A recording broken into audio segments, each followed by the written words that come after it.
Oh, so say hello to YouTube. Okay, link down to the number, please. I will choose the number 8. Số 8 cho anh.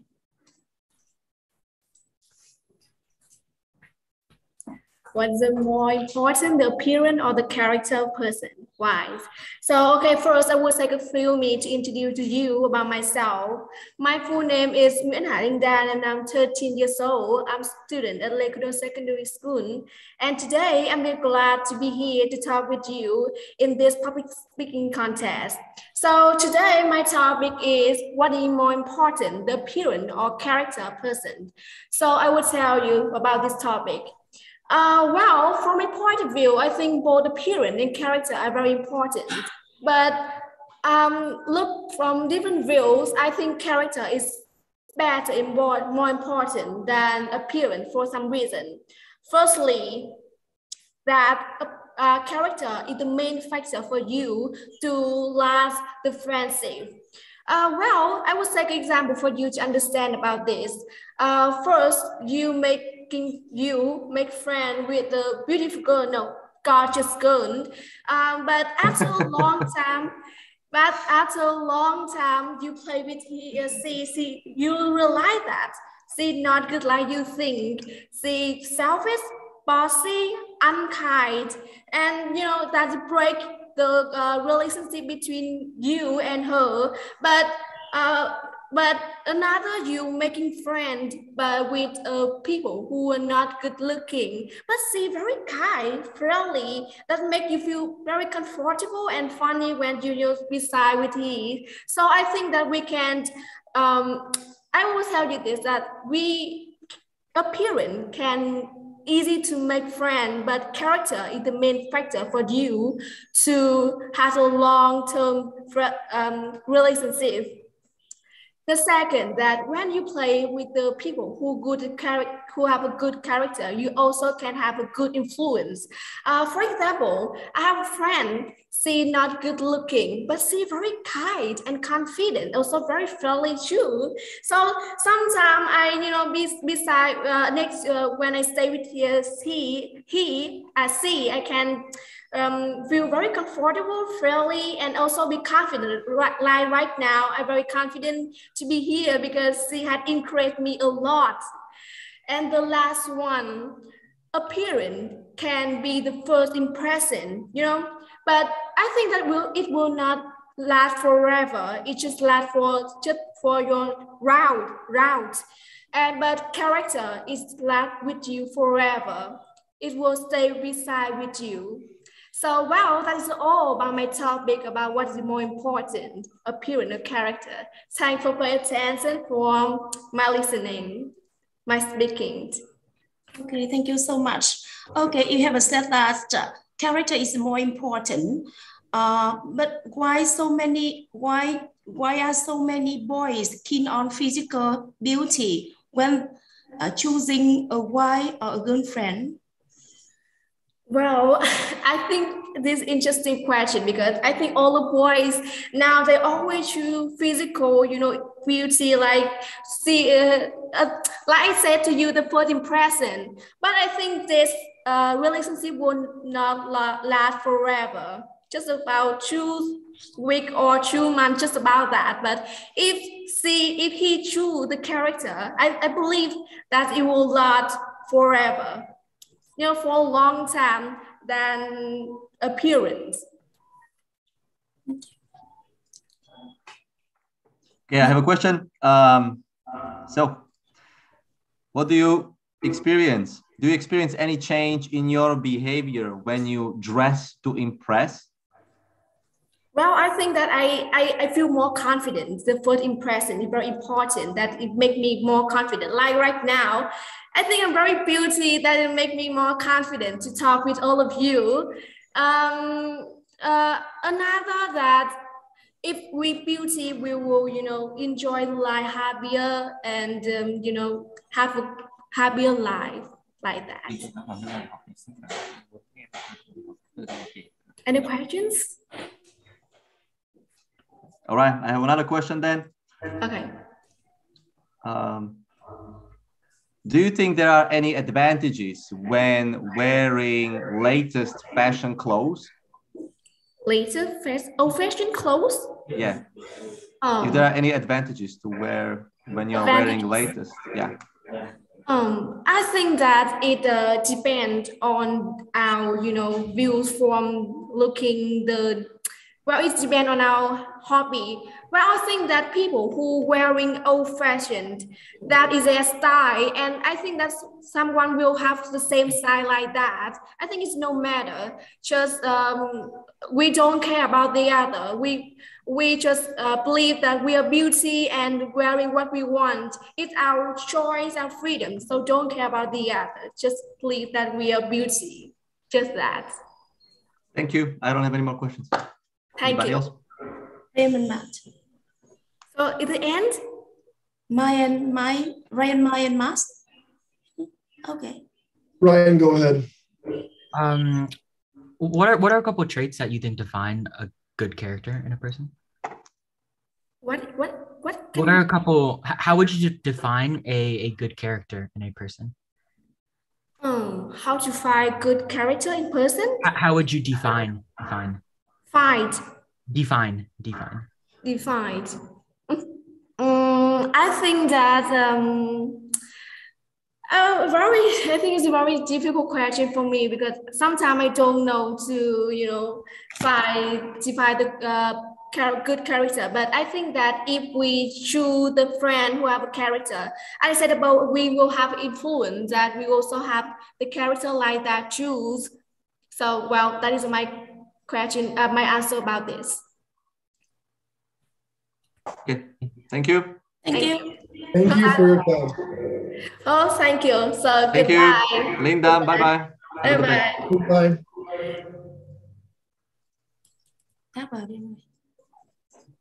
Right.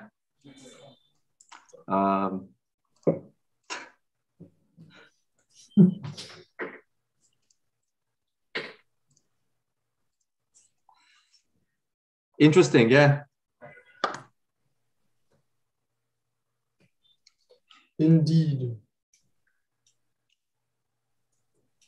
But also we shouldn't take into account that they are grade 8, or this is a contest for grade 9, so they should be at the same level, especially when there are grade 6. Okay. Yep. Just saying. Okay. Thùy Dương. Thùy Dương. Choose the number, please. Can we see your face or? Okay, Thùy Dương, turn on the camera number 3 and choose the number, please.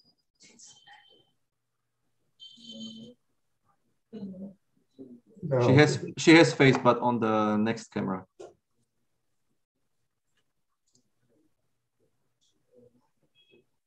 Turn on the microphone. We can't hear you. Alo, có cô nghe thấy chưa ạ? Yeah. Yes. Choose the number. I choose number 6. Please ask your teacher out of the room. Number 6.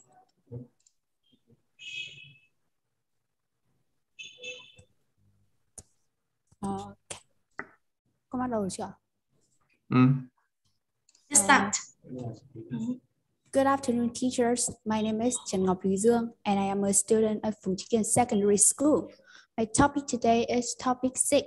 What is the importance of extracurricular activities? As we all know, extracurricular activities is very useful for teachers, not only now, but also in the future. Why some people say that extracurricular activities is not important? I still agree that the extracurricular activities are very essential for students due to some of the following reasons. To begin with, extracurricular activities can benefit the student greatly through their personal living and also their health. Students who take part in some extracurricular activities, including sports and club, they are generally healthier than those who do not participate. And after-school activities can also raise the student self-awareness, and self-esteem. They can learn some skills and talent that they already have, including time management, organization, and also cooperation as well. And through the activities, students can find out what they are good at or what they enjoy doing. Secondly, I would like to talk about extracurricular activities can help the student enhance their academic scores and also their knowledge. Extracurricular activities have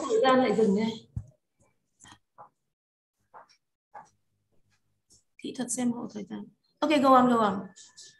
Extracurricular activities can also help the student to be more understand about their outside world, so they can understand about the nature, the science, and also the geology as well. Finally, I would like to talk about extracurricular activities help students to apply their knowledge that they have learned at school into real life.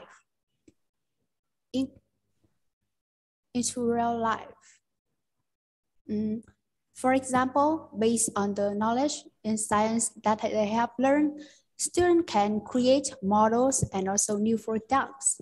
At my school, we used to have a campaign called STEM, where we can make spaceships that run by water, and I find this experience is very useful for me to know more about science and also my knowledge I learned at school as well. In conclusion, I believe that extracurricular activity are very beneficial for the student in the future and now. So if they have a chance, they should be choose to do extracurricular activities more. Thanks for listening. Thank you so much. Okay. Yeah, thank you. That was 3 minutes, I think. Yeah. Okay, I will ask a question then. What do you think? Can too many extracurricular activities impact happiness of the child? Well, extracurricular activities can also impact their child happiness, as they can going out and they can communicate with their friends, their peers, and also people who are good at something, so they can be more friendly, more close, and more open to each other, so that they can be more happy. And yes, and okay, please stop. Thank you. And what do you think if there are too many extracurricular activities? Well, if there are too many extracurricular activities, the student may be confused whether to choose an activities, and if there are too many, they can have enough time to study at school and also to take care of themselves. So I think the number of extracurricular activities should be enough for a student to deal with. Okay, thank you. Do we still have time?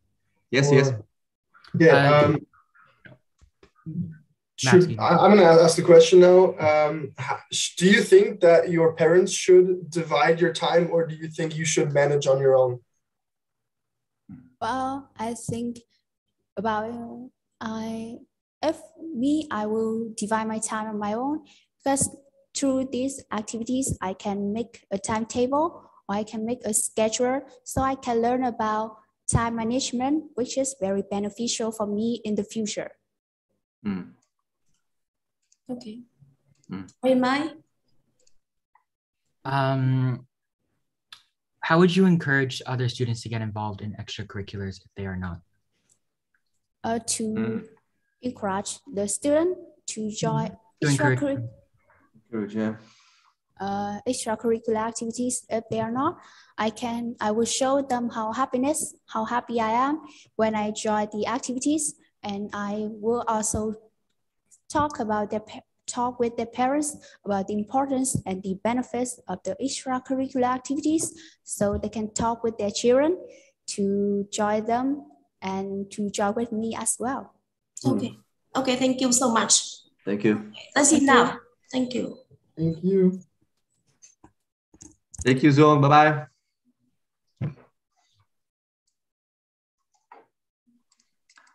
Mọi người phút em đang nói chuyện.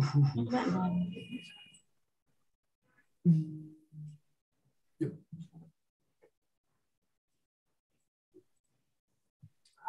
Cho bạn vào đi. Okay, another Zoong. Another Zoong, and her birthday yes. is and, Yes, and her birthday is one day after the other one. Okay. Yeah. Good afternoon, everyone. Yes, okay, choose the number, please, Thùy Dương. Okay, adjust the camera and then choose the number. Wait, I will tell my teacher. Okay, the camera number 2.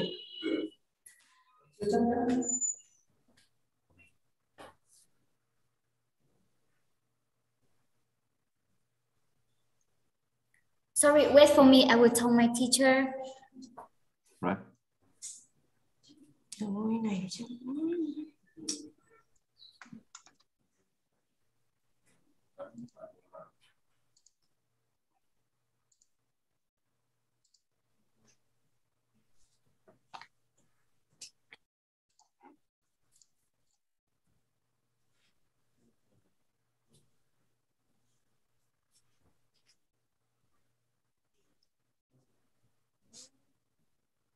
Nếu mà không thì cho bạn khác đi em ơi. Sorry, teacher. Please accept my camera number 2 into the meeting room. Em chấp nhận cái camera 2 đi.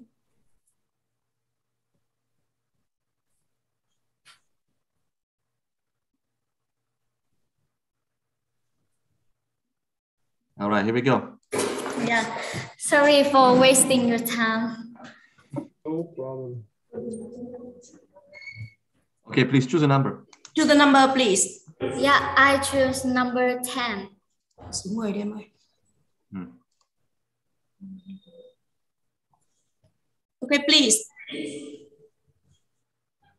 Yeah, so my country, Vietnam, I really love my country, and to be honest, I don't know how to express all my feeling about my country in minutes. Yeah, I just want to talk about my national pride, and firstly, about the people of Vietnam. I really love them because of their characters. You know, people of Vietnam are very intelligent and creative. Whenever they have difficult problems, they always have some easy solutions to tackle them easily. Yeah. And also they are really friendly and hospitable. You know, if you are a visitor and you come to Vietnam, Vietnamese people will always welcome you in a warmest way, and it's the best character. And about the creative, I have mentioned, yeah. And Vietnamese people are really hardworking and studious too. They always get up early in the morning and burn the midnight oil, yeah. And they have thirst of study, yeah. I really love that.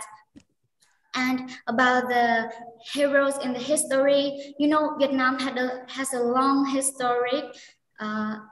Vietnam is a long historic country, and my country was invaded by many superpowers. And you know, when they are in the wars, there would be always a person or more, like they stood up against like to defeat their invaders. And I really love the heroes in the history. And I can list you some heroes in the history, such as especially Uncle Ho Chí Minh, you know, and Võ Nguyên Giáp, Trần Hưng Đạo, and Phan Bội Châu. and about the wonders of Vietnam. If you are a visitor, you have come to many exotic places in Vietnam. Yeah, like Da Nang City, Hạ Long Bay, or Sapa. And you know, Vietnam's had many beautiful wonders, and the time is limited, and that's all. And I just want to tell you that I'm really proud to be a Vietnamese citizen. That's all about my presentation. Thanks for your listening. Thank you so much. Yeah. Please. I welcome all of your questions. Yes. Okay. I have one question then. Do you think the young generation is making enough activity to make older generation proud in Vietnam? Yeah, I think that young generations, especially my generations, yeah, they are making many things to make our country proud. Like they trying their best in their study about education. You know, my country there are many youngsters that they are trying their best to take many medals from international international contests, and yeah, that's all. Okay, thank you. I have a question. If you could tell the world, what would be the one place in Vietnam you would suggest them to go visit? Sorry, my connection is not good. Where in Vietnam would you most recommend people visit?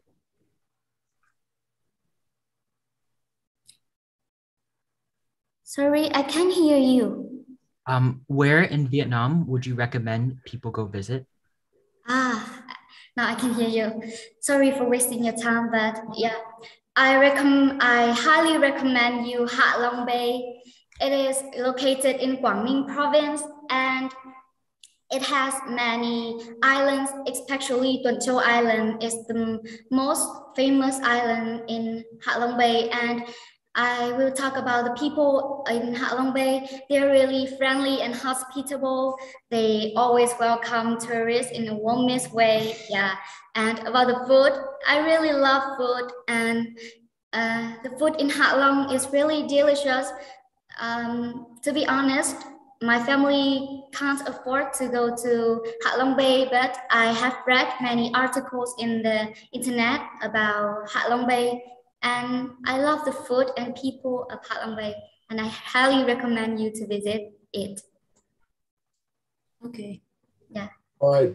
I'll ask one more question. Have there been times where you weren't proud of your country, historically seen? Sorry, I can't Do hear you want me to ask again? Have there been times where you weren't proud of your country, historically seen? So, like, for example, I'm German. I'm not proud of the Hitler times.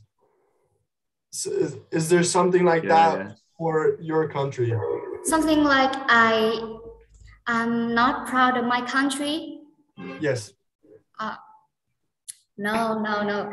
Yeah, you know, I'm a Vietnamese citizen, and I really love my country. I love my people. I love my wonders. I love my beauties, and I love all places in Vietnam. And there are no exception, you know. I'm a Vietnamese citizen, and I really love my country. Okay. Yeah. All right. Thank you. Okay, thank you. That's it now. Yeah, thank you. Thank you. Might have been a harsh question.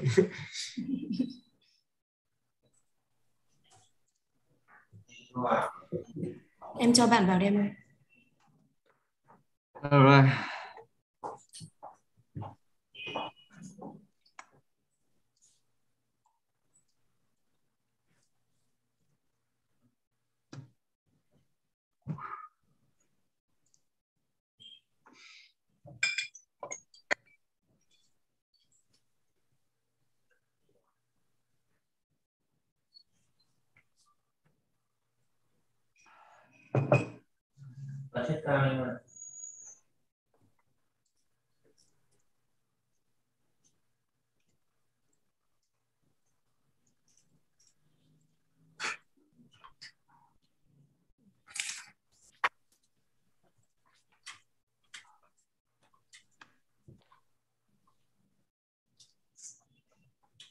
Can you hear me clearly? Yes. Good afternoon. Good afternoon. Choose the number, please. Okay. I will choose my lucky number 7. Số 7 đi bạn ơi.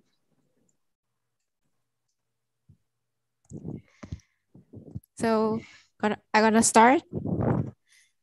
My topic today is topic number 13. Do teenagers nowadays suffer from more stress and pressure than those in the past? Why or why not? From my point of view, I agree that teenagers nowadays suffer from more stress and pressures than those in the past for some following reasons. First, I would mention is parental pressures, which happen when children have to fulfill their parents' wishes. For example, nowadays, many teenagers want to drop out of college and start to find some jobs because they feel that if they continue their study, it's a waste of time and money. So, however, their parents still want them to finish the college and find a sustainable job in order to have a better living conditions. And that will cause the generation gap and conflict between family members. Second, I would recommend is academic success. The academic success is maybe very challenging for a student to overcome. For a weak student, they will easily be judged by their teachers and be rejected by university. And even for high-performing students, they also have the pressure to perform well to get the best score. Last but not least, friends also contribute to the pressures of students nowadays. It is a fact that students nowadays spend much time suffer from surfing the internet and see photos on the social medias like Facebook or Twitter or Instagram. They only see the good side of other people's lives, so they can't stop comparing themselves with other people's lives in the aspect of study performance, living conditions, and even appearance. So that's the reason that three main reasons cause teenagers stress and pressure nowadays. In conclusion, it is undeniable that teenagers nowadays suffer from more stress and pressure than those in the past. And as a 14-year-old girl, I also experiencing all these stress and pressures. And now have overcome all this, and hope that all students will overcome like me. Thanks for your listening. Thank you so much. So I'll just start with the question. What could parents do nowadays to reduce the pressure on their children? Thank you for an interesting questions for me. First, I think is that the parents should put their heart into the shoes of their teenagers so that they can understand the stress and pressure that teenagers nowadays suffer from, and then find the best way to have their children reduce stress and pressures. And the second thing I would recommend is that parents should give advice for students. They can say that if their children worry about their appearance, for example, I think that the parents can say that it will be okay.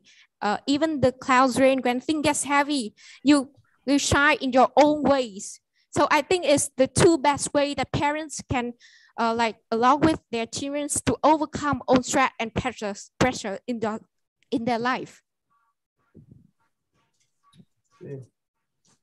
Question.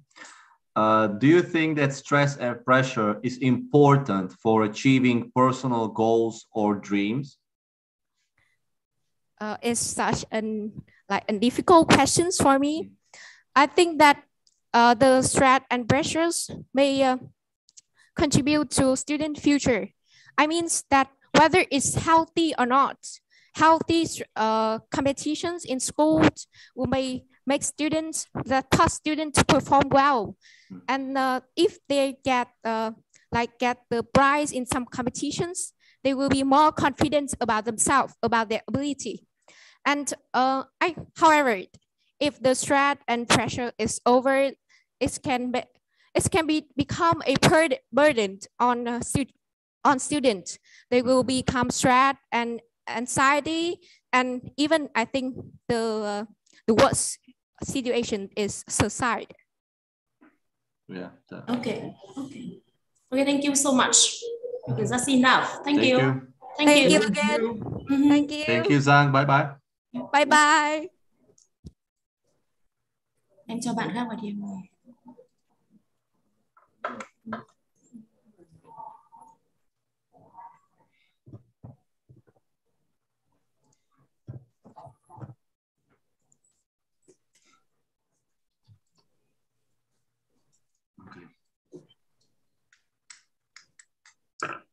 Hi everyone. Hello. Okay. Giang, choose the number. Choose the number, please. I choose number 12.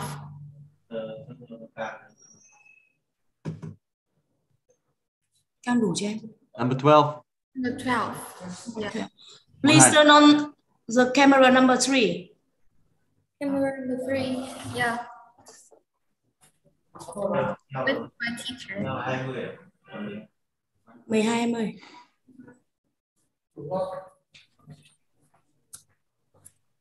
Okay, please, let's start. I don't have to introduce myself. No. No need. So nowadays,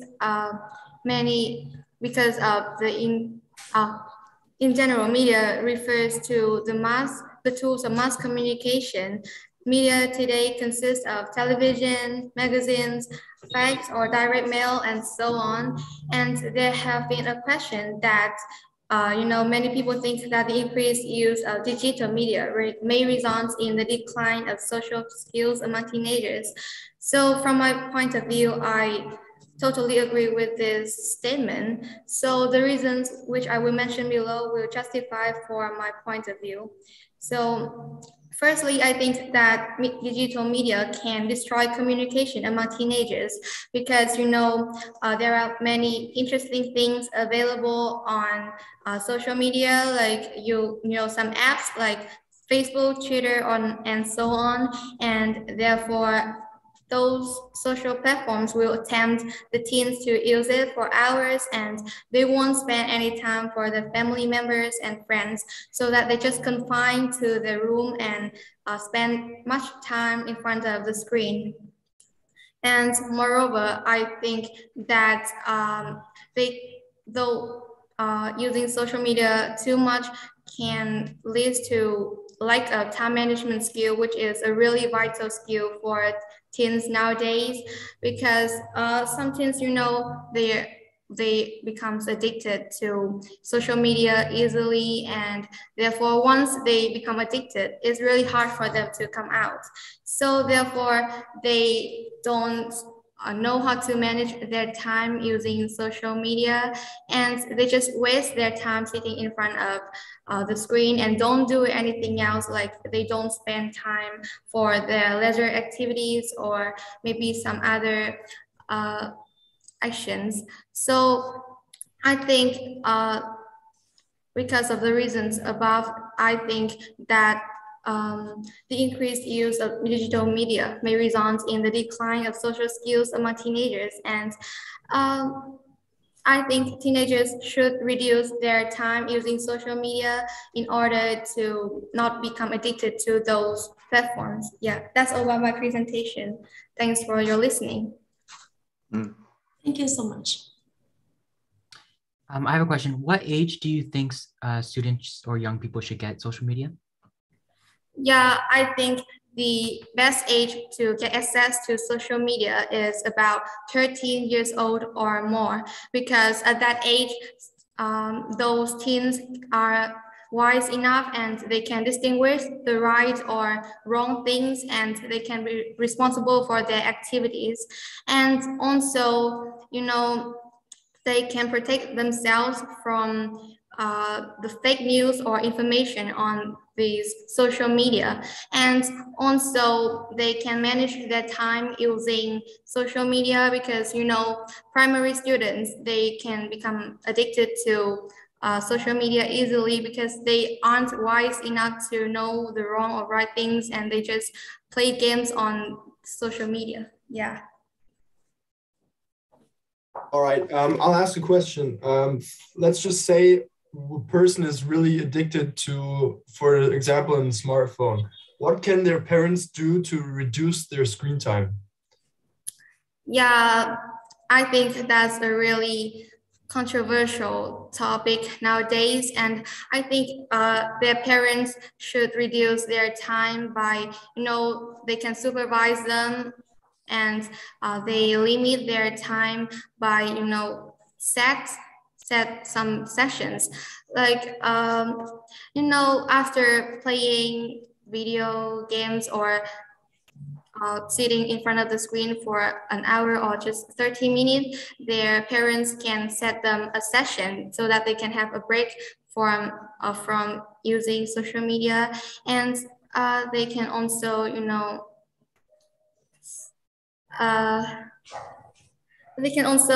I think they can also teach their children about the bad effects of social media so that their children can be aware of those social platforms. So maybe they can limit their time using, Facebook or Twitter or something. Okay, thank you. Okay, that's enough. Thank you, Hương Giang. Okay, thank you. Thank you so much. Bye. Bye. Okay, I will run quickly to the toilet, okay?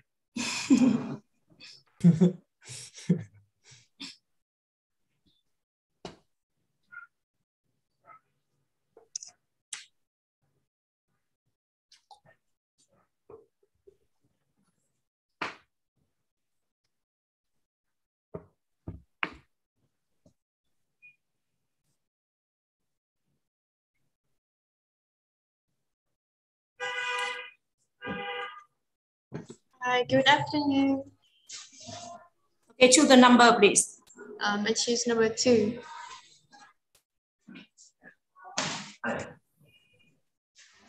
Yes, number 2, số 2.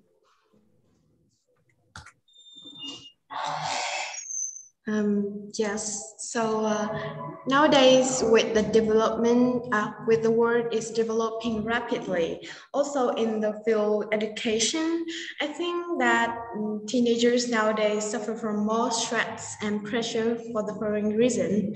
Firstly, is the expectation from their parents more likely to increase a lot. In the past, the main work that they do is do as farmers or workers. So they often didn't have enough money to afford their child to go to school. Yeah, but nowadays, every parents all have high salary work, so they want their children to learn in a high quality school with high qualified teacher. Consequently, they have to achieve the best of their ability, be on the top of the class, and it leads to stress and pressure. Secondly is the stress from the school, from the teachers. For example, nowadays there are too many exams take me an example. Before this competition, I have to overcome many stress and pressure to prepare the best for this competition, and I feel very stressed out. And thirdly is the peer pressure.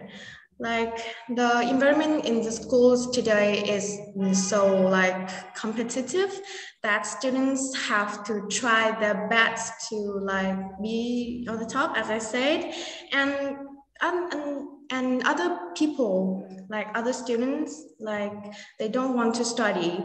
They just jealous with us, and this may lead to the school violence, such as bullying, or because of the jealousy. In conclusion, because of the reason that I have mentioned above, I can say without any hesitation is the teenagers nowadays suffer from more stress and pressure than those in the past. So thanks for listening, and now I'm willing to answer all your questions. Thank you so much. You please. I have a question. If you would have more money, would you feel less stressed? No, I think if I have more money, my parents have more money, I will feel more stressed because the expectation from the like rich people are much more higher than like in the normal families, because they want their child to learn everything such as dancing or playing piano or violin, and and the academic subject at school also give them stress, so consequently the stress will increase a lot. Yes. How do you manage, how do you maintain your own mental health in the face of a lot of stress? Yes, thank you for your questions. I think to maintain my mental health, I think I can decrease my stress through my hobbies, my interest.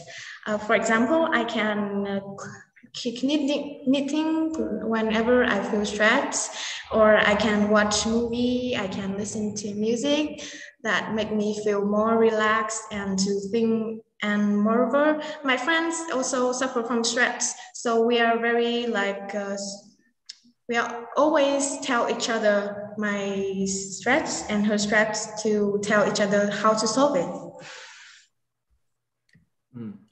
Okay, thank you. Thank you so much. Thank you. Thank you, that's enough. Bye-bye, Han. Bye.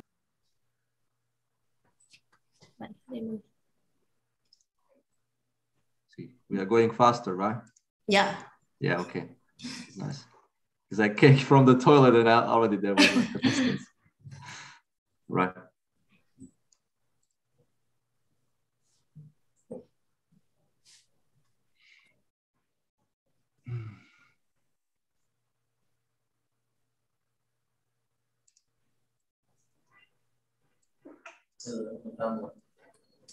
Okay. Adjust camera number 1. Đặng Quang Hưng.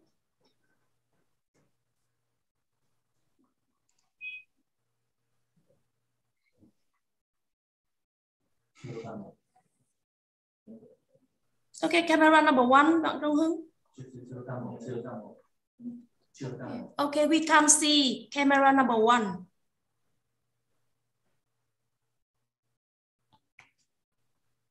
Okay, camera number 1. The camera on the computer. Yeah.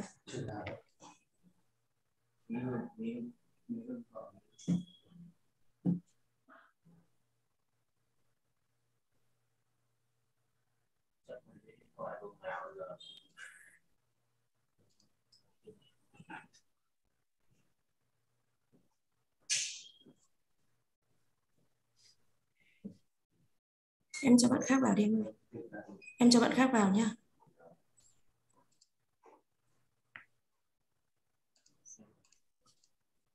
Skip, we'll do later.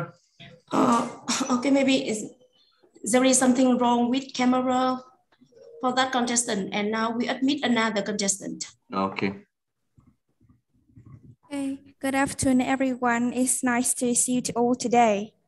Okay, now to the number. No, okay, check all the cameras. Oh, sorry.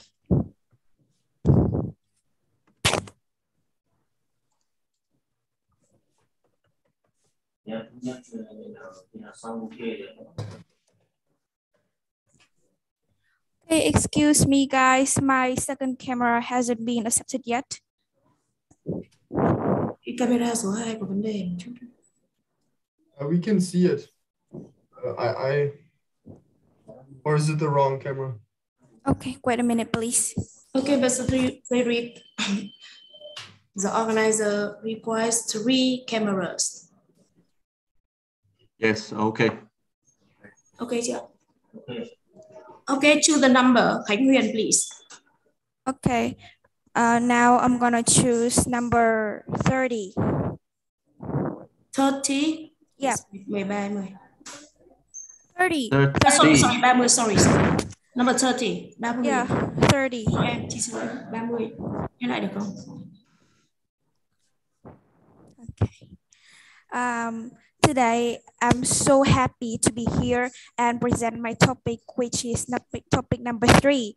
What is more important, the appearance or the character of a person, and why? Okay. Firstly, it is imperative to understand exactly what appearance and the character of a person is. Well, according to me, the character of a person is something we call the inner beauty. It is reflected through our behavior and our mindset. And about the appearance, it is simply the a person's outer appearance, and yes, it is a physical appearance. And to me, it is the appearance should never be the one of the standard to judge a person whether she is nice or not. Actually, how we look, what color our skin is, and about whether we're short or tall, they are all God-gifted, and we can't manipulate them. Okay, firstly, I want to talk a little bit about the appearance. It is something that can be pretended and made better. Like if we love to look a little bit prettier, we can dress up or do makeup, or sometimes we can do plastic surgery if we can't. And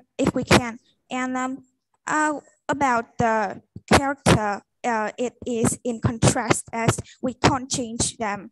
For example, an actor has a glowing and attractive appearance but however, unless he has the right morals and he has ethics, empathy in general, he won't be recognized by people.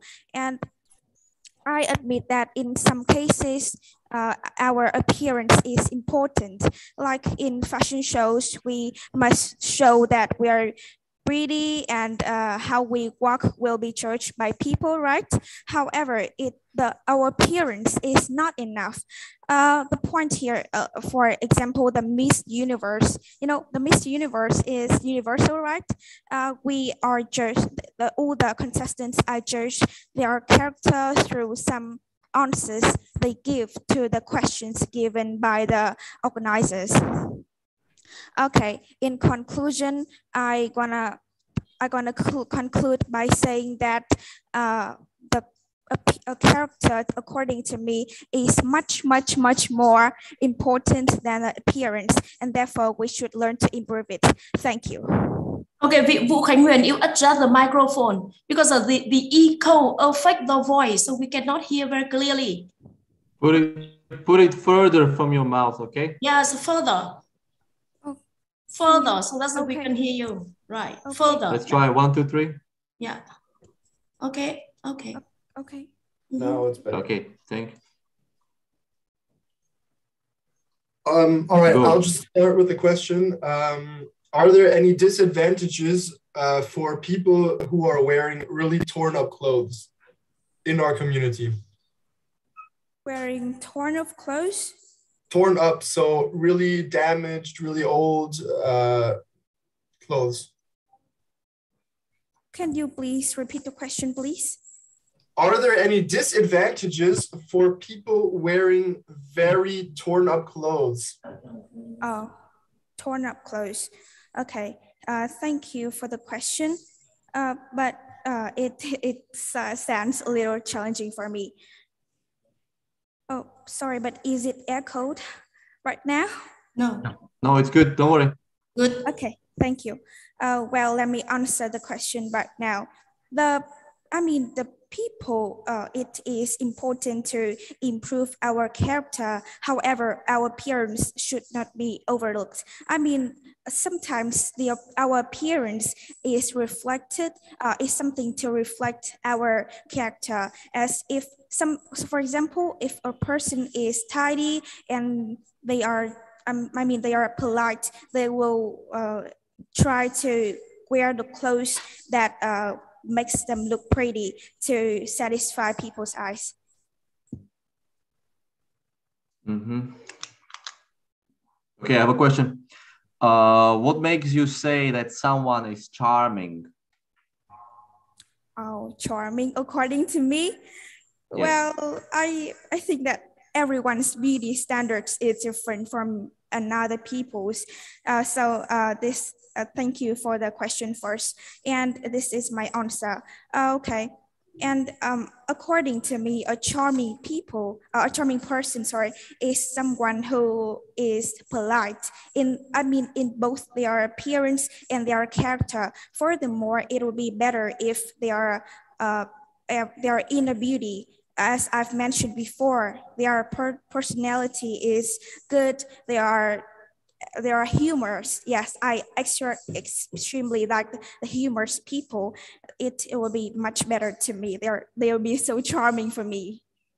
Okay, thank you. Okay. Okay, what is the first thing that you noticed about a person? What is the first thing that you noticed about a person?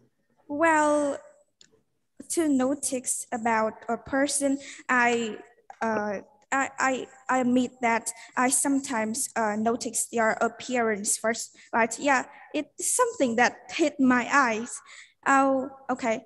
I extremely notice a person if he or she is tall, and sometimes she can be just a little attractive, and I am also attracted by the people who are confident in their manner, their behavior, and furthermore, and that's what I notice first about an attractive person.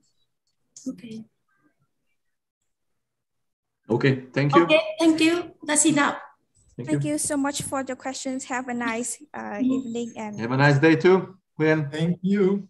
Okay, remember number 27, huh? Because the number 24 has a problem with the technique. Yeah, the one before has still problems, so we go 24 now. Yes, yes. Okay.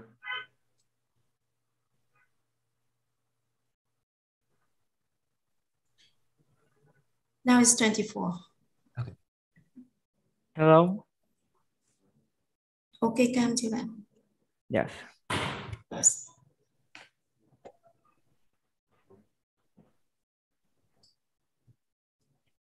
Good afternoon. Yes, okay. The camera number 3. Check. Of course.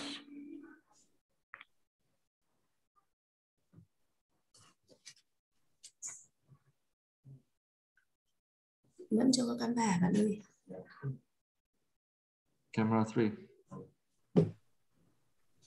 Yep. Okay. Yes. Okay. Okay, chị em. Okay, Đặng Quang Hưng, choose the number, please. I choose number 1. Số 1 bạn.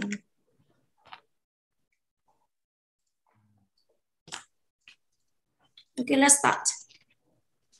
Of course, I totally agree that the increased use of digital media may result in decline of social skills among teenagers. Yes, of course, I agree.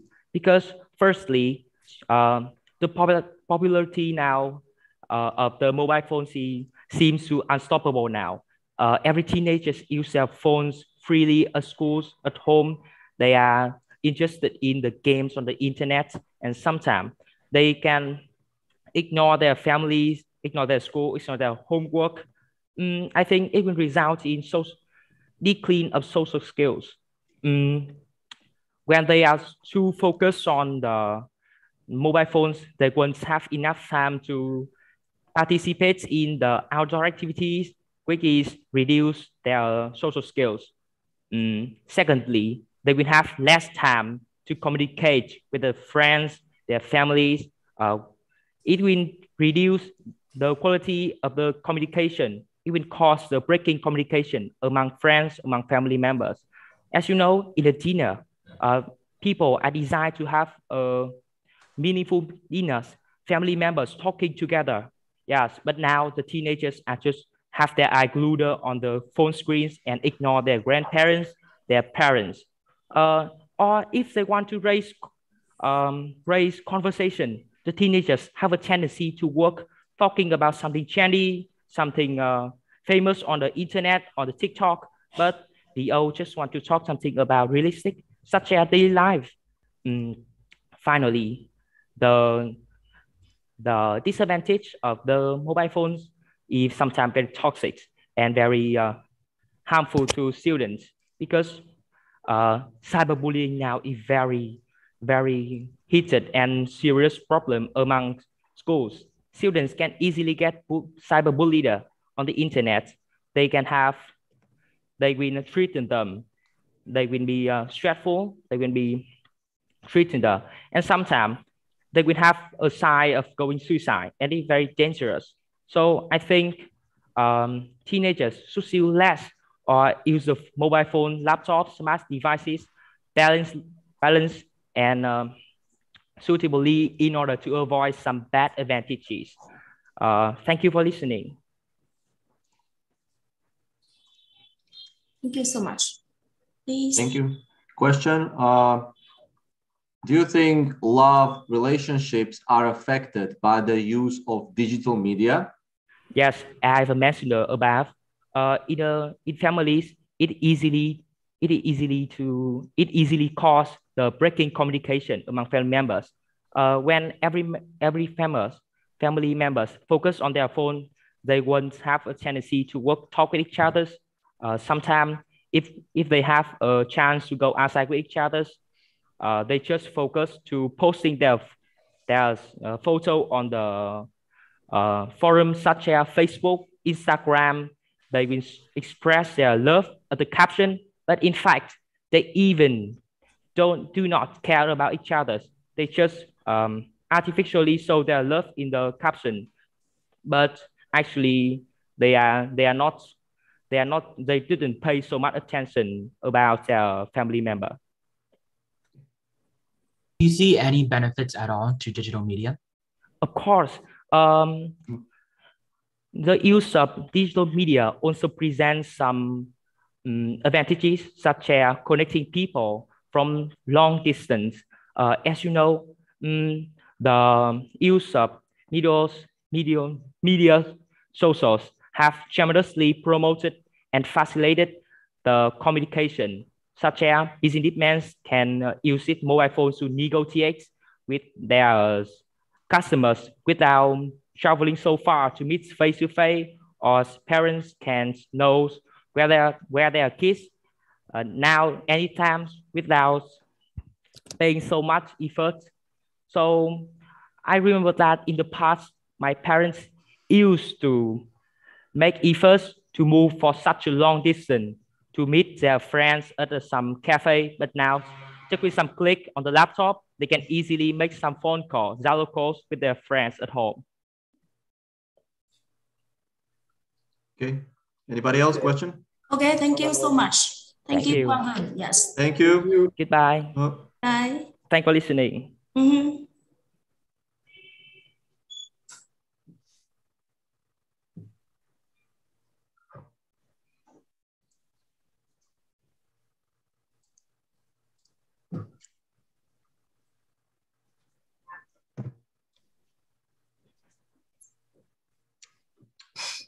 So now it's 33 again. Yeah. Okay. What is it? 33, I think. Yeah. Yes. Tao Lin, Chanti Tao Lin. Yes, Tao Lin. Yes. Chọn được chưa em ơi? Okay, choose the number, please. Okay, I will choose the number 20. 20 em ơi.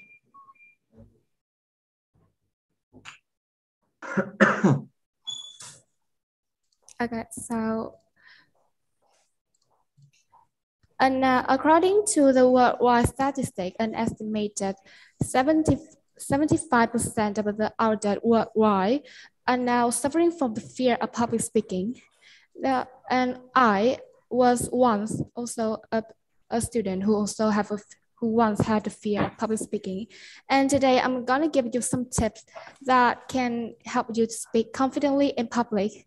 And I may also note that the tips are also being used by some professions in the public speaking field. So first of all, you should practice repeatedly and continuously. No one can succeed in that on the first try, and in this condition is on the first time on the stage. So my tip is to read the speech over and over again, and you should read with a speech and also as loudly as if you were in the audience. And I may also note that public speaking is not just about reading and essay, but you also have to add some visual aids such as body language and gesturing. And so my suggestion is to film yourself and then rewatch it. And to be more objective, you can seek for other help and let them give the feedback for you so that you can identify the strong and weak point. And secondly, you should manage your speaking and presenting manner. First, you should gain confidence over in your acting. You should act as comfortably as you can. And also you should reduce your nervousness. I will give you some tips to reduce and manage your nervousness. If you are anxious when you are speaking, you should take a deep breath first and then don't try to convince yourself that you are not anxious. You just need to ignore it. And another tip is to have a good preparations. Well, like good preparation plays a very vital role. And I may advise that you go around and check your venue of speaking first so that you can understand the surrounding and background also. And so to conclude, these are the tips that I see that will help you so much in gaining your confidence in speaking. And there's an idiom say, practice makes perfect. You cannot hope to expect yourself to succeed at the first time. So my advice is to practice day and day, very successfully, and also have in mind that don't give up and the success will be very near you. Thank you for your listening. Okay, I have a question for you if I can. Yes. Have you ever presented in front of more than 100 people? Oh no, I'm sorry, but I haven't had that experience yet. But in the future, I hope that I can experience that. And in fact, my future job is to be an influencer, which is also related to public speaking. So I hope to speak in front of them and to express my ideas, my thoughts, and then my beliefs to them. Okay, thank you. Right. What could be some reasons someone isn't good at speaking confidently and freely? Oh, well, there are many reasons. And as I have mentioned before, I was a person who was afraid of public speaking. So first, there's an illness, a mental illness, which is afraid of public speaking.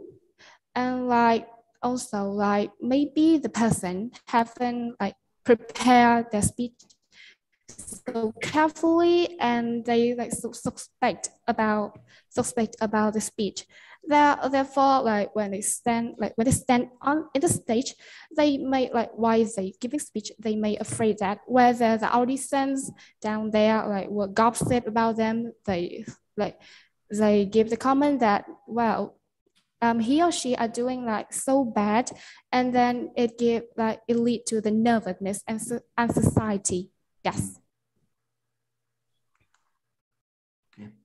Okay, how is important of eye contact during speaking, public speaking? Well, yes, eye contact is a part of body language, and as I have mentioned before, body language is very important. Eye contact give the audience a sense that you are very confident when you give eye contact to them. It is common that a person who don't feel confident enough. Like usually look down, like look up to the stair and not looking at the auditions. So while you looking at the audition, they will perceive you as confident. And moreover, eye contact mean like also give them like to help them to understand more about your speech. Well, like eyes is like they also regard eyes as like a window of emotion. So you can express your emotions through that. Like when you tell them a sad story, a funny story, you can express through your eyes and make them feel, make them understand more about your speech. Thank you. Thank you so much. Thank you. Yes. All right, thank you. Thank Oh, you. thank you. Bye bye. Thank you for your Good day.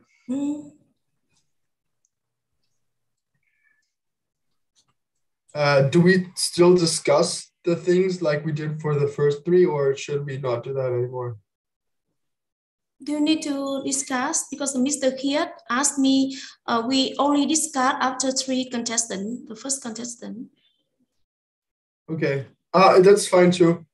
I don't need to discuss anything. Yeah, give me a second. I go adjust the camera.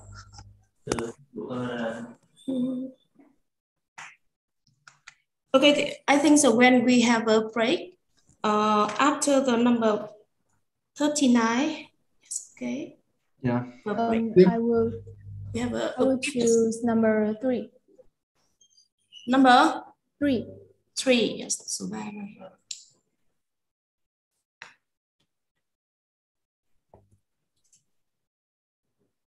can I change the topic? Oh, never mind. Are you okay? Let's start. I'm good. Good morning, good afternoon, judges. My name is Wu Ling, or you can call me Ling. And I'm a student from class 9A6 of Funjigen Secondary School. And today my topic is, should public transport be made free? Why or why not? And there have been many arguments whether public transport should be made free. And in my opinion, I have to disagree with this because of these following. Wait, can I restart real quick? Good afternoon, judges. My name is Wu Ling. I am student from class 9A6 of Funjigen Secondary School. And today my topic is, should public transport be made free? Why or why not? There have been many arguments whether transport should be made free. And I have to disagree with this, but transport should, they should make people pay for the transport, but at a price that everyone can afford. And first of all, when people don't have to pay for transport, the government will have to spend a lot of their money on the transport, and so they would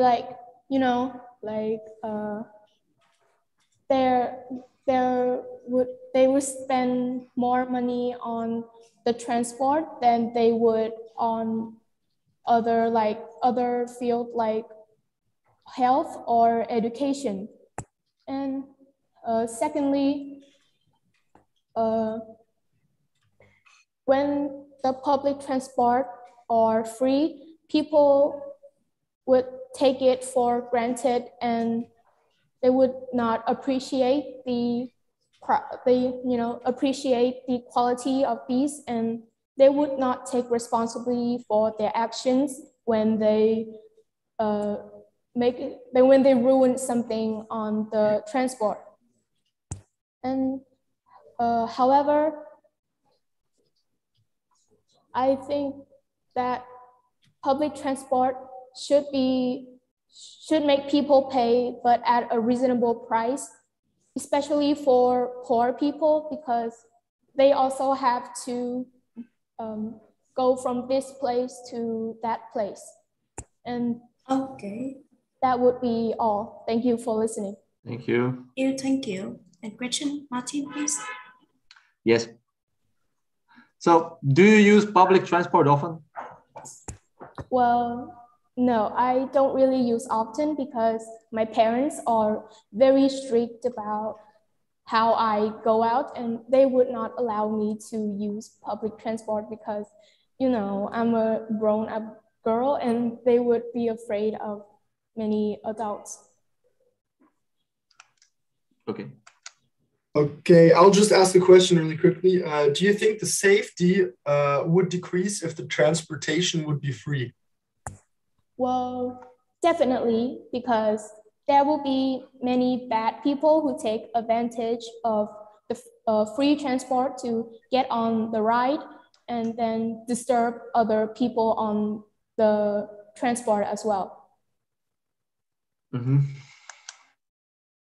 You mentioned reasonable price. Could you give an example in your city? What would be a reasonably priced system? Like for one example? I think that it should be like 20,000 dong a ticket, and for like about a 10 kilometers ride so that people can get anywhere they want with that price. And the poor people would be able to afford it as well. Okay, thank you. Yes, thank you, you. Diệu Linh. Yes, okay. Thank you. Have a great day. Thank you. Yes, thank you so much.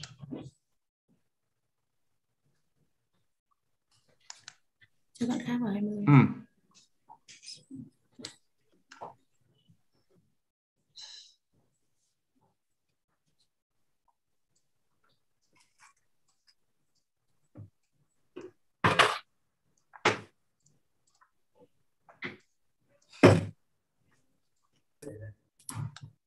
Hi, nice to meet you.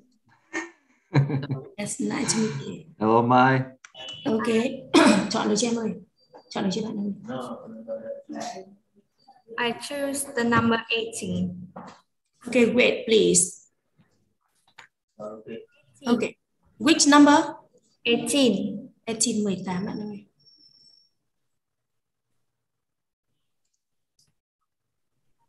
Shall I begin?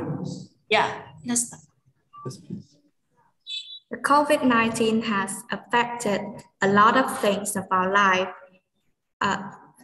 And it's to say that I'm all health and hearty was the white lie. My life has been affected a lot, and the countries closed their borders. That we couldn't travel abroad. The economy of the countries are going collapse, and my life has been affected by COVID-19 in a lot of aspects. Firstly, I cannot go to school with my dear friend because we have to keep distance from each other, and all school and classes are go digital. So we just plug in devices to learn online, and we have to connect with each other through electrical devices. And like this public speaking competition, I cannot go to the city, Nam City. I have to take part in this contest at home through Zoom. And I feel a little bit sad because I cannot meet you all, and I cannot see how my friend doing. I cannot play with my friends. And the next thing I should mention is that COVID-19 has changed the way we're doing. Like nowadays, we're not going to the supermarket. We're not going to the market. Often we get used to purchase and order things online. And the kids get by the hugs and things in the past, and the world is changing the way they greetings, like elbow bumps And we take everything for granted. We all looking forward for the pandemic to overcome so we can do our best thing. But even in the pandemic, we still have the bright side. We can spend more time with our family members. We can take care about ourselves more. And I think it's kind of the silver lining that I didn't get affected by COVID-19 and I have vaccinated. And I hope that the COVID-19 pandemic will come over and I can continue my normal life. Thank you. Thank you so much. All right, I'll just start with the first question. What have you learned during your lockdown? During the lockdown, I have learned a lot. I learned how to protect myself during the pandemic. I learned how to, maybe I learned some kind of interesting skill, like to be honest, I don't know how to cook. And during the pandemic, my mom did teach me how to cook. And I learned to love my family members more because pre-COVID-19 pandemic, I go to school a lot and I didn't care much about my family members. And now I care more about themselves and I feel like I really love them. Yeah. I have a question. What do you think is the most affected group because of COVID? I think the most affected groups during the COVID-19 is the doctor, the medical groups that help us to cure the COVID-19, to save our health, save our life. They working days and nights and all the time. They all try their best, though it's really dangerous if you're affected by COVID-19. If you care for those patients, you have to admit that you maybe be affected, but they still really brave. They still try their best to save the patient's life. And I think that the most affected is the group of doctors. Yeah. Do you think we can ever return to a pre-COVID lifestyle, or do you think the world is forever changed? I think that maybe in the future, in someday we can return to normal life. If we got vaccinated, if we try our best to reduce the cases of COVID-19, if we have an awareness of how to protect ourselves, we can soon return to normal life and the COVID-19 will never appear in our life and our next generation will don't know what is COVID-19. Yeah. Mm-hmm. Okay, thank you. Thank you so much. Thank you for your time. Nice to meet you. Nice to meet you. Thank you. Thank you.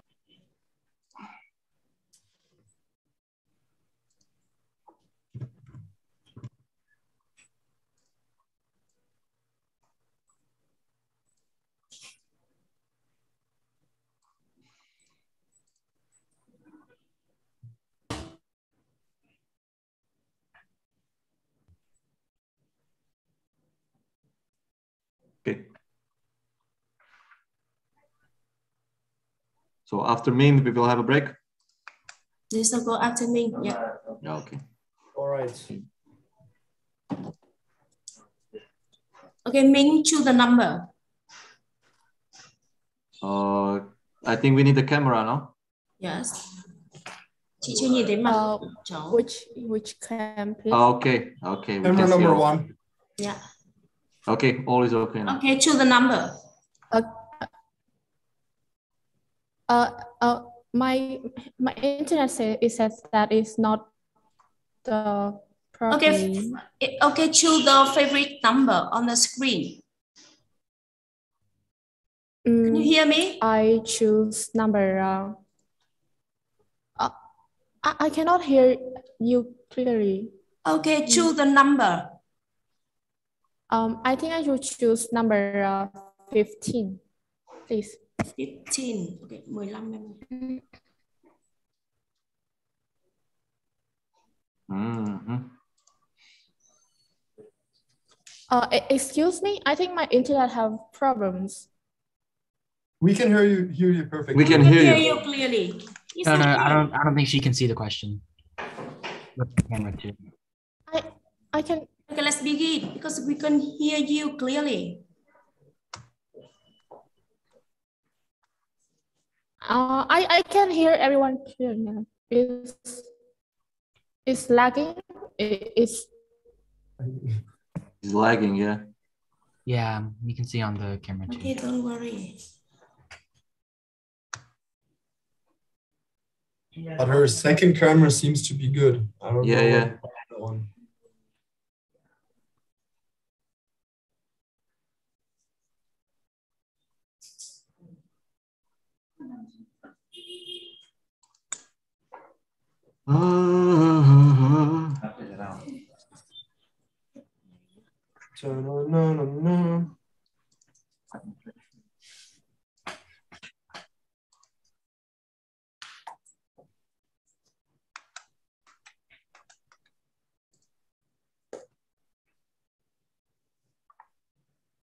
Hay là mình đổi bạn khác được không? Được không bạn?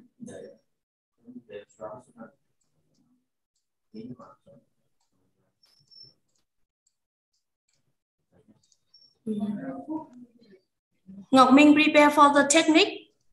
Okay.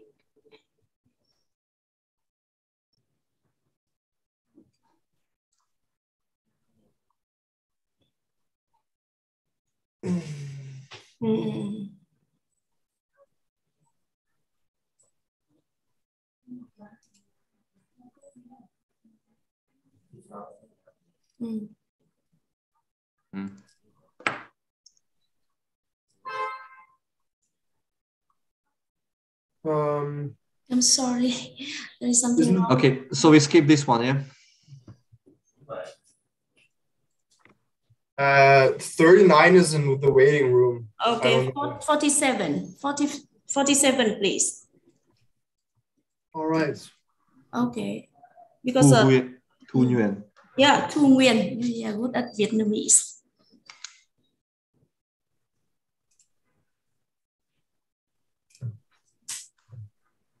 Okay, so can you hear me? Yes. Yep. Hello. Good afternoon. Good afternoon, teachers. Okay, adjust 3 cameras. Okay, so just wait a minute. There's someone's wedding picture.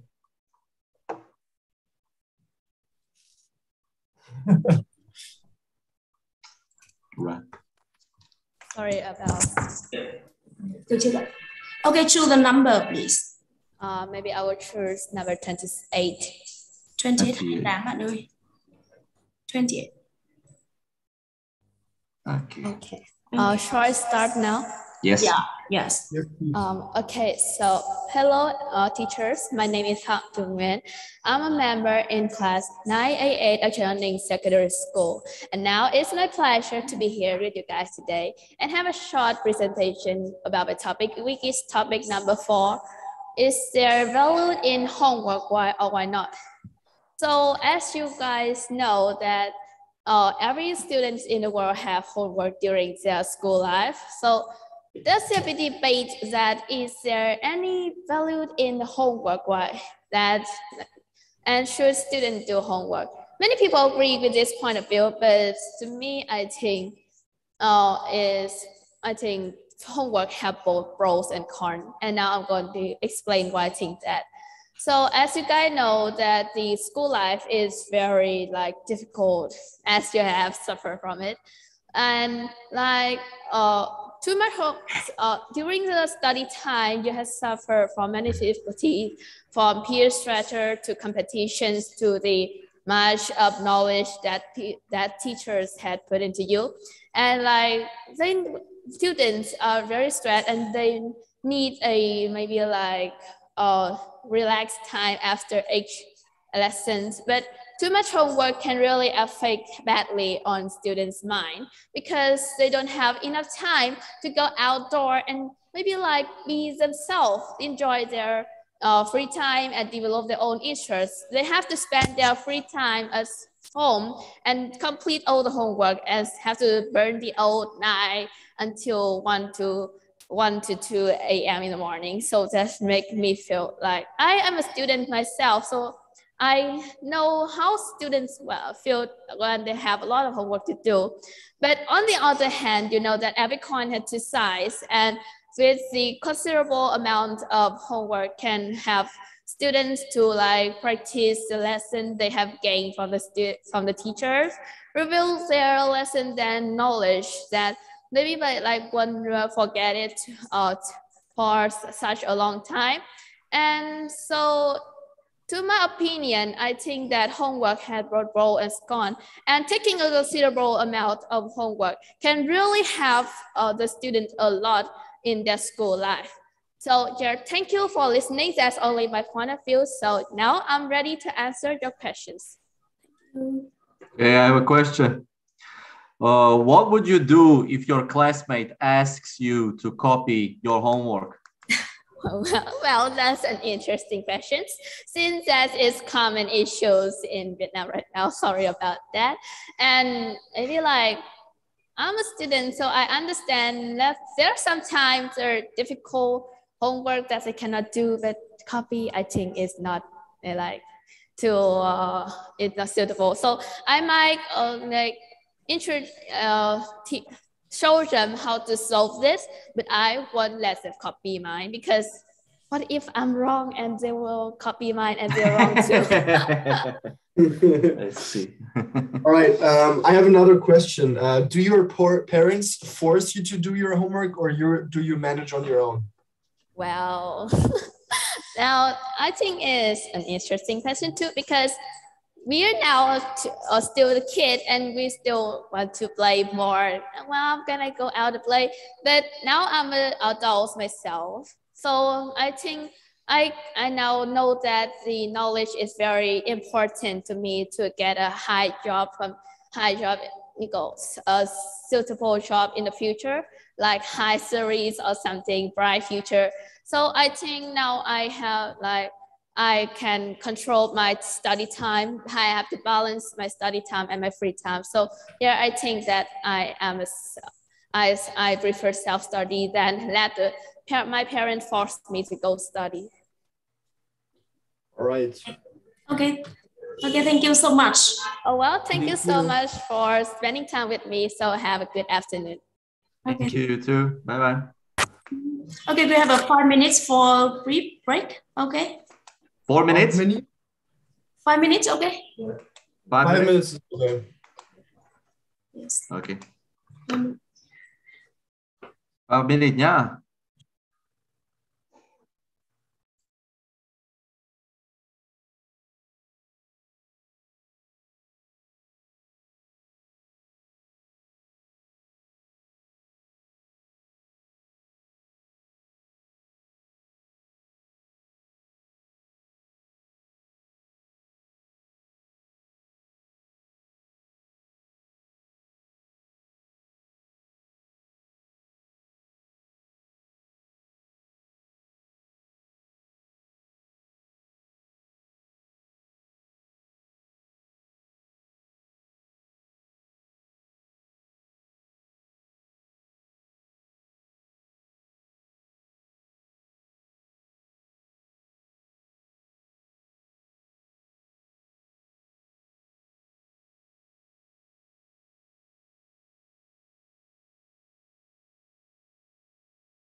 Hả? 39. Hello, Martin, Raymond, and Matt. Let's go. Hello. Hello, teachers. Can you hear me clearly? Yes. Okay.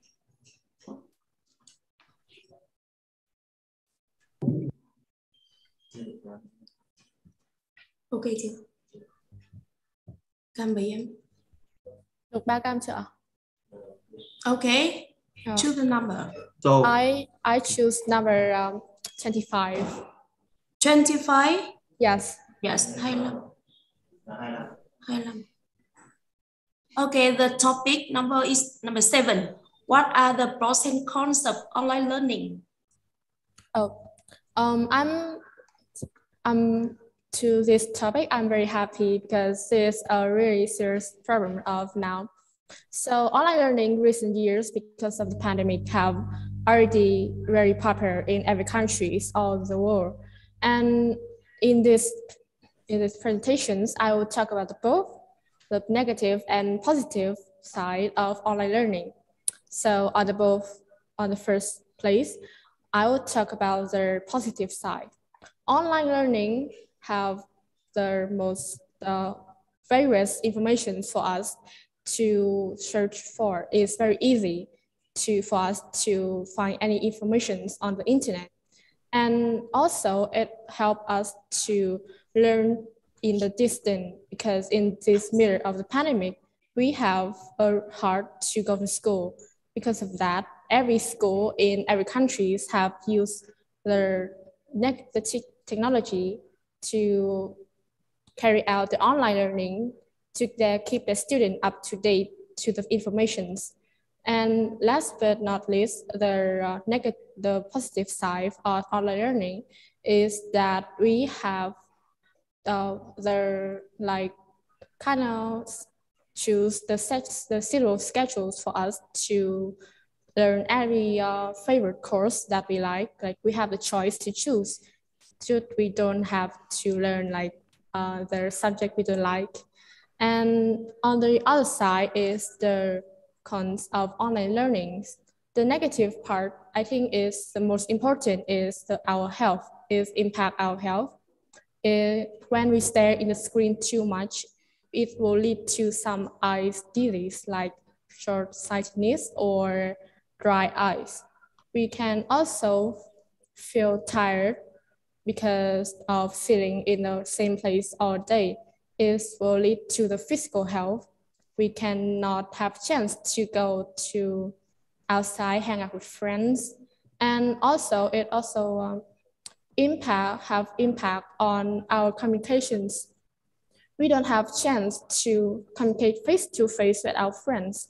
It will lead to some lack of communications and lead to poor relationships. So in conclusions, the online learning are very popular now, and we should find ways to improve the negative side of online learning so that we can both have the negative side reduced and take the positive side. Thank you for listening, and I'm ready for all of the questions. All right, I'll just start with the first question. Do you prefer digital or traditional learning? And please explain your answer.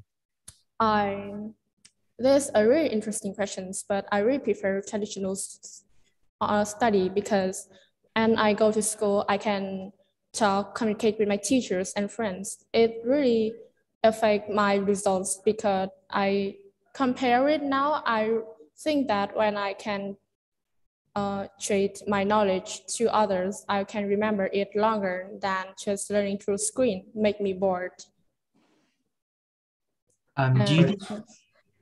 Do you think students are more inclined to cheat with online learning? This kind of really mentions that I haven't think about. So student, I think they would like traditional more because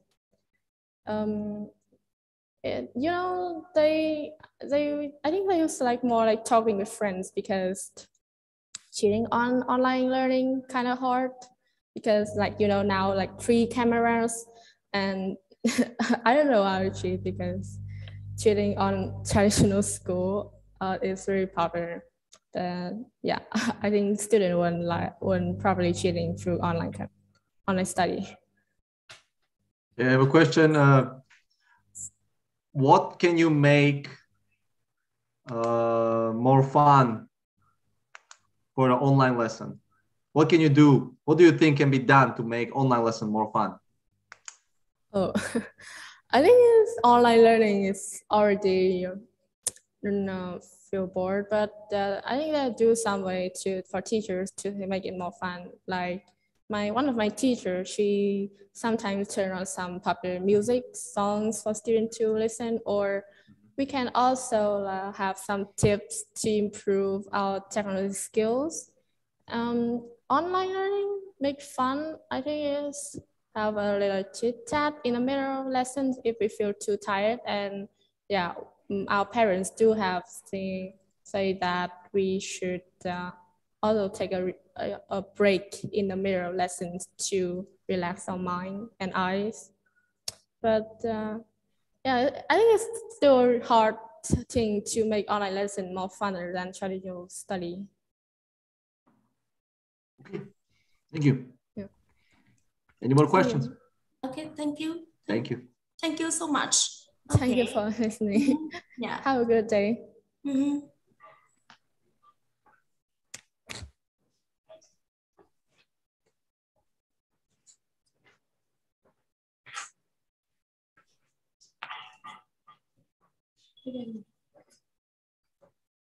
So that was 39, Nhok Minh, yeah? Yeah, this is 39. Remember, 39. Yeah, now it's 49. Now it's a 49. Okay. Yên Nhi. Yeah, Yến Nhi. Minh Quán, like when. Hi everyone. Okay, choose the number. I think the microphone has a problem. That's okay. You adjust your microphone? But can you hear me clearly? Not really. Not really. Okay, wait me a second. Okay, louder is better.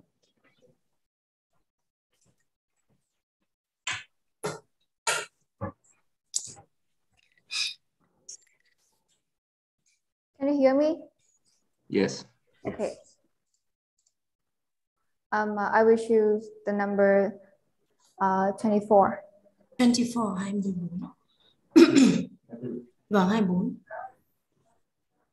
Okay, the topic number is number 6. What is the importance of extracurricular activities? Well, as the modern world now, the extracurricular activities takes an important place in our daily life, especially for the students. For example, the most well-known extracurricular activities nowadays is the volunteer. And in the Vietnam like educations, we students have been do many volunteer work, such as like the cleaning the street, or donate some like clothes for the children from the high central. And I think the extracurricular activities provide the student the soft skill that is needed to expose them to the new world, such as like the leadership skill, the cognitive skill, and many like important skill for them. Secondly, the extracurricular activities have the student to make new friends. Like, as you know, when the student exposed to the outside world, they meet many people, they meet many like type of persons. And when they have like gather enough materials, they can like make friends and like widen their knowledge, enhance their knowledge too. And I think that is good for children to like enhance their character for the better futures. And last but not least, extracurricular activities. Like I think it should be recorded as the degree for the student to in the future they will get the degree, and it's easier for them to apply for a better job, a stable job in the future. That's all my presentations. Thanks for listening.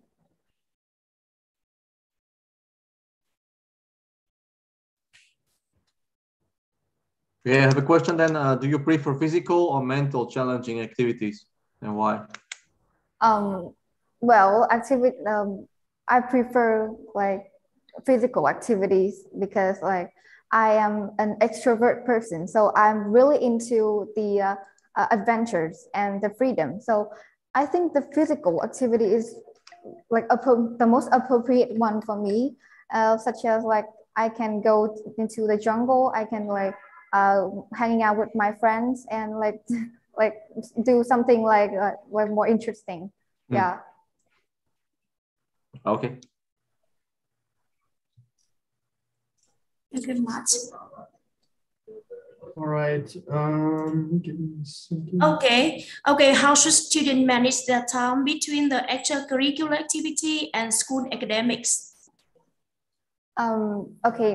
As I am like a senior, I have like less time for extracurricular activities due to a lot of deadlines, due to a lot of assignments in the school.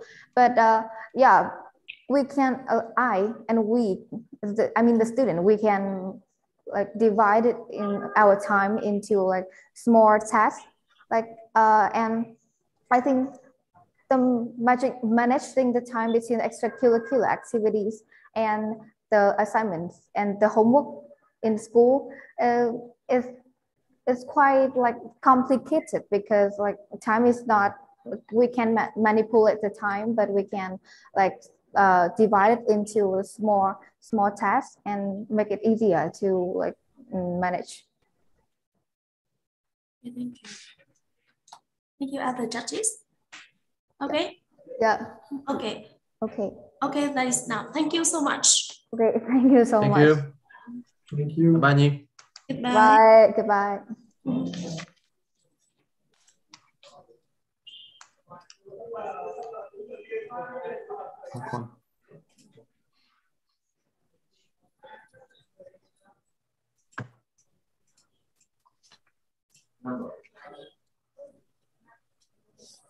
$57. Cho vào đi em ơi.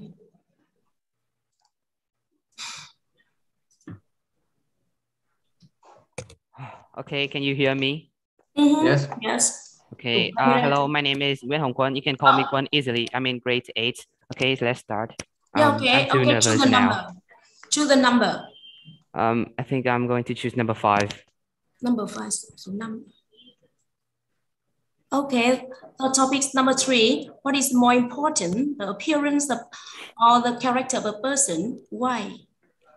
As the life is too complicated, I think we need to have both of them. It's not anything that is more important than. Actually, I can mention some advantages that you can take from the appearance and your characters. From your appearance, you can see that they can make some impression to the first impression to your partners, right? And the what so make them is your appearance, your outer beauty. So as you have a good looking, you will feel more confident to talk with others, and the others will see you with really interesting eyes like that. And also, not only make an impression, appearance help you to be more confident at public, and maybe your promotion at work will be higher like that, because they see you with an interesting eye, so they will believe in you, trusting you. And many people, they are judging people through their appearance. And for the characters, I think this also is very important. These two things are equal. Characters build up your appearance, it adds up to you, it makes you more beauty. As example, if you don't have good characters, you can see if a man, they are having a very good and dashing appearance, but he don't have a morals, ethics, or warm-hearted, they will concern them as evils, of course. And I think characters is very important in another way too. You know, characters, your inner beauty help you to live, help you to contact with other, to immerse, to integration with everyone, especially now their countries now are being integration together. They are cooperative, right? And this the reasons for I also choose inner beauty is adding up your appearance. You know, the more better you is, the how good you is, how good you are, how kind you are will help your partners feel like feeling well when they meet you. If they will feel love you, it's I don't mean that love is like fell in love. It's just love. It's just have a good feeling. It's just admire you because you have a good character, have good a personality. So and these two things add up together. They merge together to have a flawless person. I think in conclusion, as the life is so complicated, both characters and appearance, they are both very important. That like if you have once, you will maybe you want to have a high position life, just like the others. They are having it. They have both of it. They good both of it. So I think we should, just like me as a student, I myself being advised by my parents and teachers to always take care of my appearance and to improve my characters. And I think you should too. Okay, time is over. Okay, question. Please. All right, I'll start with the first question. Do you think that there are any disadvantages when wearing really torn up and old clothes? What, can you repeat again? It sounds really weird. Do you think that there are any disadvantages when wearing really torn up old clothes? Actually, I cannot hear clearly. At the end, I cannot hear it well. So can you change the question? I can change the question, of course. What, in your opinion, what makes somebody handsome? Oh, okay. As a boy, I have some experience in this. Not only we are choosing our outfits, it also I can see my father. He always choosing a good suit to go out to attend a wedding or attend a meeting. There, it's very important to have a good outfit. And also sometimes me, just a boy, but even I use my mother. My mother, she compulsory me to use her like facial product to draw on my face and to make me more beautiful like that. And also not only for the outfit, but my father also taught to me that the character of a man is very, very important. You know, once is if I'm a girl, I will see I would choose a man that is very generous and like is kind, warm-hearted, of course, because it will of course draw a super beautiful pictures as a man. As I can see, both two of you is very handsome. I have another question. Given that everyone in their lifetime is bound to make mistakes, do you believe in second chances? As people are making mistakes, I think we should give them a second chance to change themselves, because you know Vietnamese have idioms that like no one wants you to be more than 3 times. So at the second times, not only the person that make the mistakes, but also the ones who was affected should also be well treated to that person that have treated badly to them, because you know person can change their characters through the time. So what the time can do is very powerful. So let them change their self to be a better person, a better version of their self. And that second chance is very, very important. I can remember one time in my life, I was in primary school. At the first time, I was like too annoying in the class, and my teachers, he advised me to be like quiet. And at that time, of course, really respect my teachers. So I quiet, I shut up my mouth, do not think, just pay attention to his teaching. So as that after class, like he had a very good feeling about me. He talked to my parents that this student is a good student. He's not bad. He respects me, and for that reason, I also I believe in a second chance. Okay. Okay. Okay. Thank you very much. Thank you very much. Oh, that's done. Yeah. Okay. Thanks. Goodbye. Goodbye. Thank you. Bye bye. He was funny. I liked him. Yeah.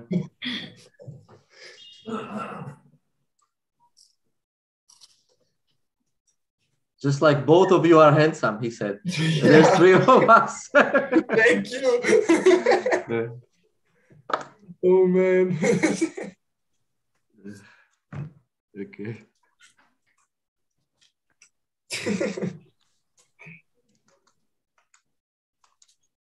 So Minh Quan. Okay, camera cho em. Yeah.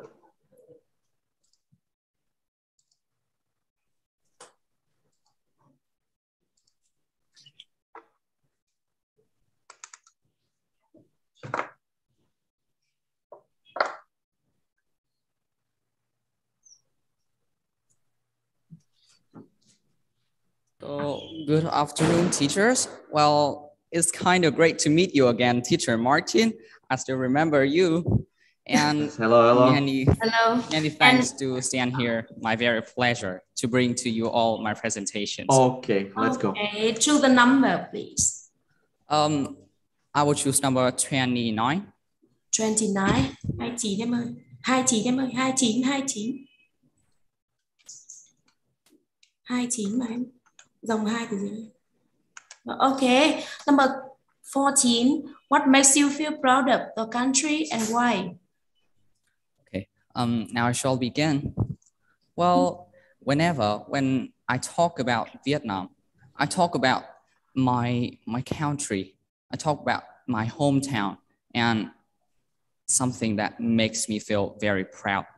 Through the history of 2,000 years, fighting with many invaders, from France to the USA to big opponent like Japan.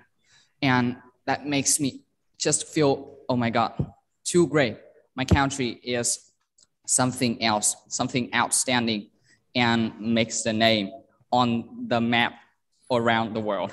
Okay, well, firstly, I would like to talk about some natural wonders in Vietnam. So can I ask a question that have any one of you come to Vietnam or actually have a tourist to Ha Long Bay or Phong Nha Kẻ Bàng?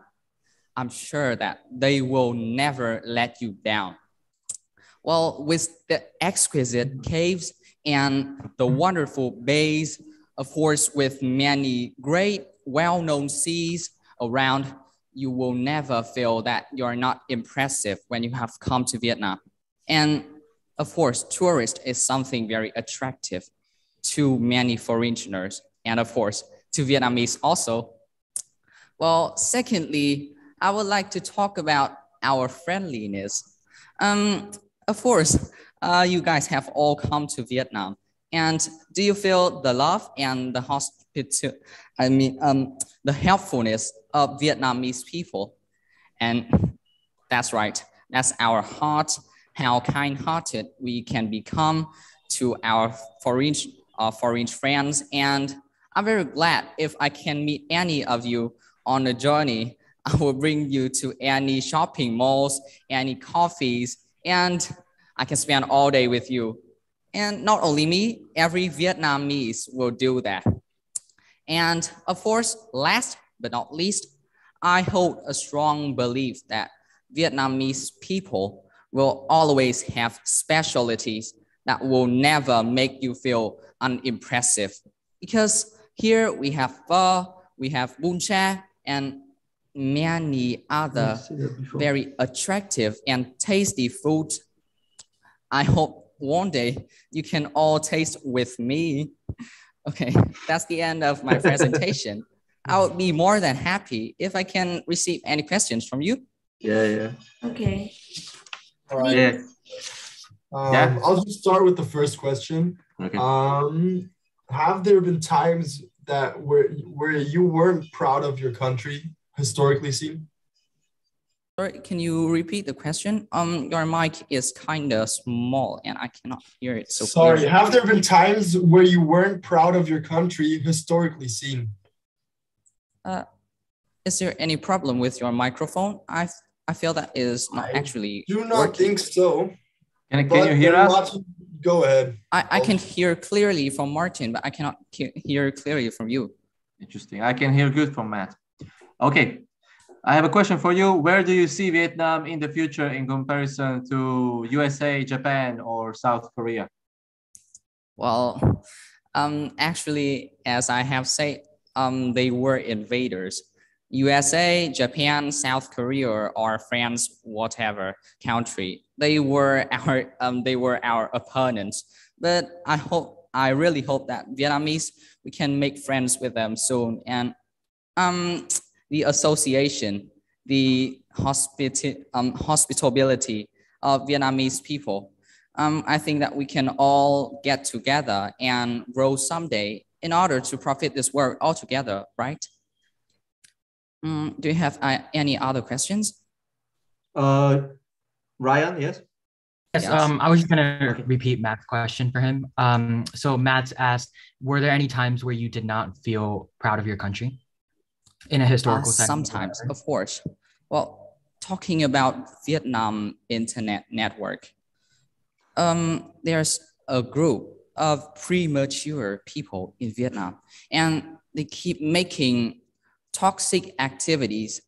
They keep making fires, and they just want to fight with any people they meet. Of course, also on the internet, on social networks like Facebook, Instagram, whenever they have collision, they just want to find the address of the people they are talking to and just want to like invade them, like do anything harm to them. That's something that I feel the most depressive about my country. Okay. Okay, thank you. Thank you. Thank you. So, thank you, Yes, Minh you can Quang. leave now. So is that the end of my presentation? Yes. Thank you. Bye-bye. Thank you. Yeah, thank you. I hope you can come to Vietnam soon and meet me. Is my mic that bad or? No. No, I don't. It's good. Okay.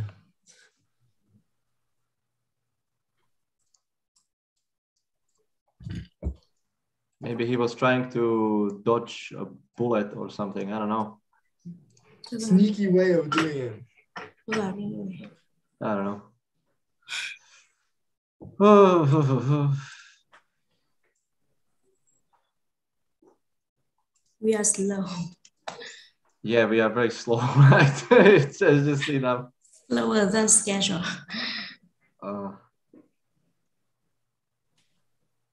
So 9 more. Yeah. Okay. Hello. Good afternoon. Camera number one. You turn on the camera number 1 and turn on the microphone. Okay. Okay. Good afternoon. Hello. Okay, Jim. Good afternoon. Okay, Quang, choose the number. I guess number 4. Number 4. So 4 em. Okay, topic 2. How to speak confidently in public. I'm start now, right? Yep. Public speaking is a common fear of everyone, and I will give you 3 tips to speak more confidently in the public. First, when you speak in front of the public, you should speak slowly. When you're nervous, you rush through the presentations, and it will end very quickly. So when you speak too fast, the audience will hardly hear what you're saying, and they will have very bad look at you. So you should stay calm and speak slowly as much as possible, to help, to so that the audience can hear what you say clearly. Second is you should choose a topic that audience that like. It's a good idea to analyze the audience interest and choose a topic that you know well. So that and choose a topic that you know well will help you handle better when the audience asks questions. Third, is take care of your first impressions. The first impression is very important to everyone, and it decides how's your presentation good or not. So you should dress properly, and it will boost your confidence when you're talking. That's all my presentation. Thanks for listening. Oh, I forgot. Okay. Okay, question, please. I have a question. In your opinion, who has more confidence when speaking in front of people? Someone young or someone old? I think the old is more confident when they speak in front of the public because they have more experience, more skills, so they will speak more fluently and more confidently. All right, I'll just ask the next question. How important do you think the body language is in terms of understanding the topic? Sorry, can you repeat the question? The radio is a little bit hard to hear. All right. How important do you think the body language is for to understand the topic that you're giving? I think the body language doesn't help the audience to understand the presentation because it just makes the audience intention to make it. I think the body language just make intentions to make the in my opinion, I think that the body language doesn't help the audience understand your presentation, and it just help the audience pay more attention to your actions, so they will listen more carefully to your presentations. Is there any particular public speaker that you look up to? Sorry, can you repeat? Is there any particular public speaker that you look up to? No, I don't know. Yes, there isn't any particular public speaker I haven't met. Or not particularly met, but respect or would like to be like them? I think I would like to be a public speaker like my friends because she's very confident, and I myself pretty shy, and I always hard to speak in front of the public, and I'm very admired because I don't know how she can be that confident. Okay, thank you so much. Thank you very much. Thank you. Thank you. Bye. Thank you.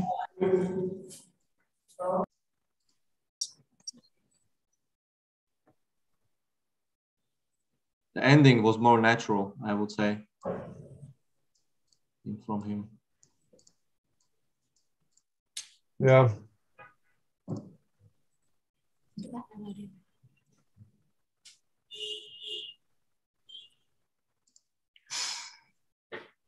Liquin. Yeah. Teachers, can you hear me? Yeah. Yep. Yes. And the third camera is coming on. Okay. Okay. It's good. It's good. Let's go. That's a good. Choose the number. I choose number 39. 39. 39. 39. Okay, the topic, the increased use of digital media may result in the decline of social skills among teenagers. Do you agree or disagree? Okay, so like in my opinion, I believe that the overuse of the digital media nowadays of the teenagers may result in the decline of social skills among people. And from my opinion, I absolutely agree with this statement because of the following reasons. First, nowadays many teenagers they have the tendency to always keep glue their eyes on the screen and keep their fingers busy in the keyboard, chatting with their friends through the social media, and they ignore the relationship among them. So it may cause the lack of communication skill. Like when they meet the other people, they don't know how to contact with them, and that will result in their later future. Second, on the other hand, thanks to the development of the electronic media, teenagers nowadays can make friends through many programs. For in this age, they like to make more friends than ever. So thanks to the media, they can make online friends through not only in their area but also in the other country. So it helps them to improve their relationship, that help them to be more confident, or at least they when they have friends in the internet, they cannot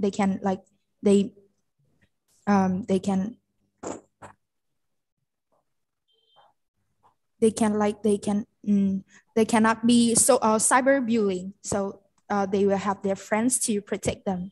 And I think that the use of the digital media may have both pros and cons, and it due to the teenagers' use, whether it's good or not. That's the end of my presentation. Thank you for listening.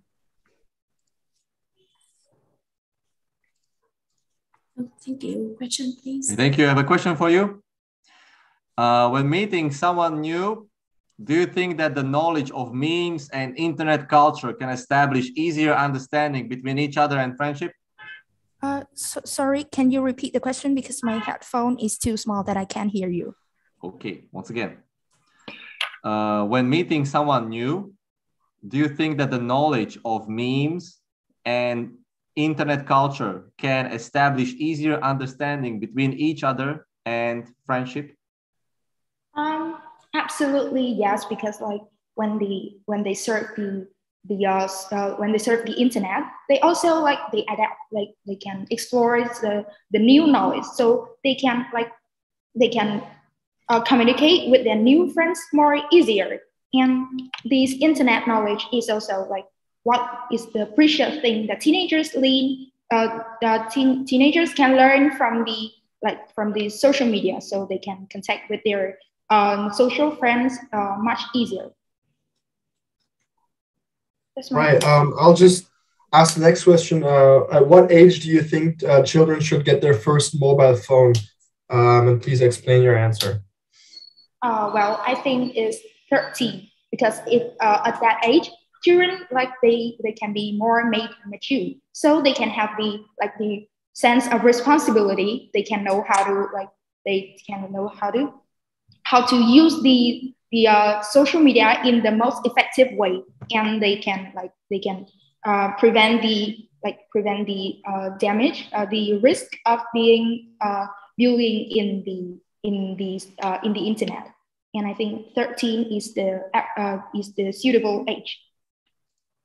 Should people use dating apps to meet people? Yes, because the internet is popular is popular in the whole world. So many people nowadays use them. So people can use the social media to make more friends in any other parts of the world. So that's my opinion.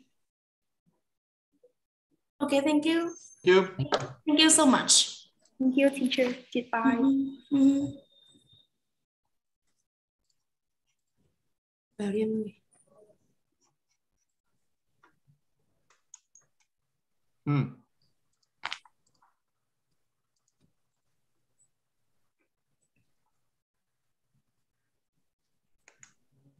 Tùy tiền. 64 đúng không?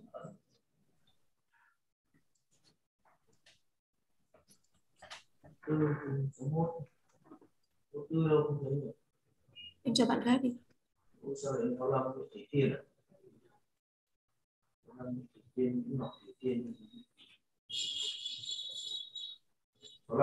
Ừ.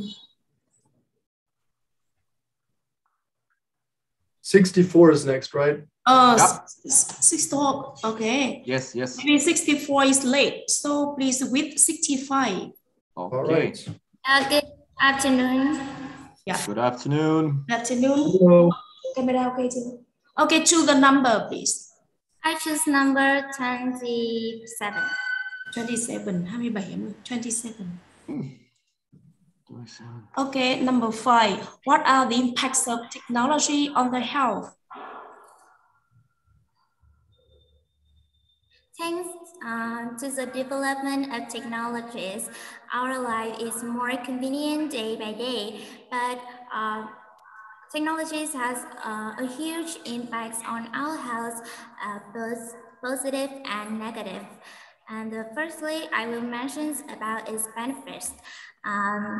Firstly, technologies help us avoid some dangerous area which is related to some harmful substances, such as carrying out experiments related to radiations and or cleaning up the toxic chemical waste. Thanks to the development of technologies, we can use some advanced machines or robots instead for us not being negatively affected by these harmful things. And the secondly is we can use the technologies to work instead people. So we save a lot of time, a lot of energies. We can have can spend more best spare time to do our favorite thing, and we can have more time to sleep and relax after a hard working day. And everything has two sides, so I will mention about its disadvantages. Nowadays, more and more people prefer communicating on the internet to talking face to face, and therefore their timetable during the day can be messed up. They can't spend this time using technologies properly, and they don't have enough time to rest and sleep. So the secondly is technologies can create a sense of isolation. We don't interact with our friends and our family members too much, and that's make me feel lonely and unmotivated sometimes.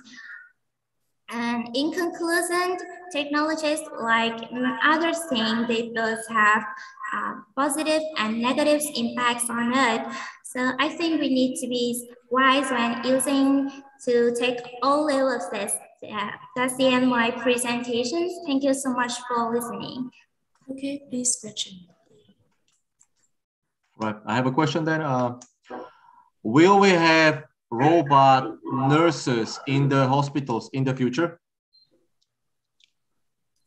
Yeah, of course, we can have some robots in hospital in the future because we can use this to take some operations, and it's more effective than people because robots can work like exactly, and there's some dangerous situation that can negatively affect people. So we use robots instead to reduce some harmful things. Okay, thank you. Right. My question would be, do you think that it is possible that we will be cyborgs in the future? Can you repeat that? Do you think that we will be able to be cyborgs in the future? A cyborg is like when we, for example, lose an arm, that we would have this replaced by mechanical parts. Yes, of course.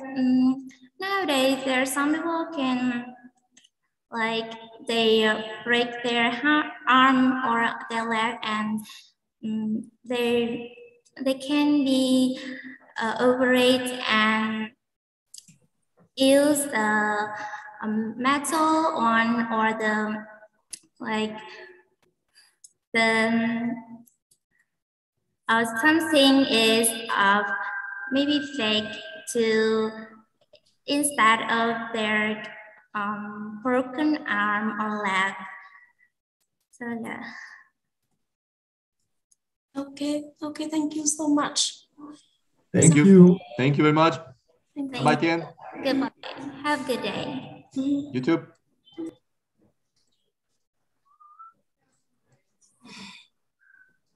So maybe I should ask the hard questions like that. Yeah.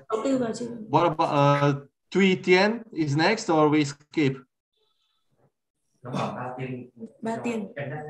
64 we skip. Okay, 64 is skip. Okay, so we go 66. Okay. The previous candidate is 65. Okay. Vâng, em vừa bảo bạn số 5. Gia Tiền is next, huh? Nguyễn Thủy Tiên. Now number 64. Okay, so Thuy Tien. All right. Không nhầm được. Cái này không nhầm được vì vừa nhắc rồi.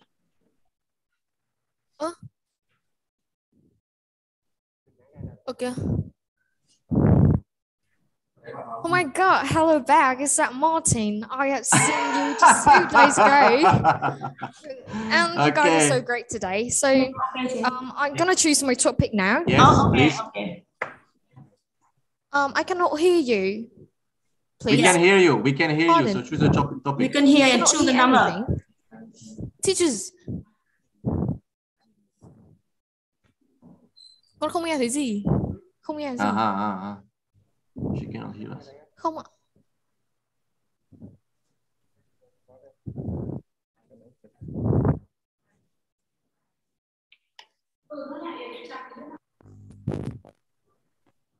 Can you talk something? Hello. Hello, can you hear us? No, không. No. 1, 2, 3.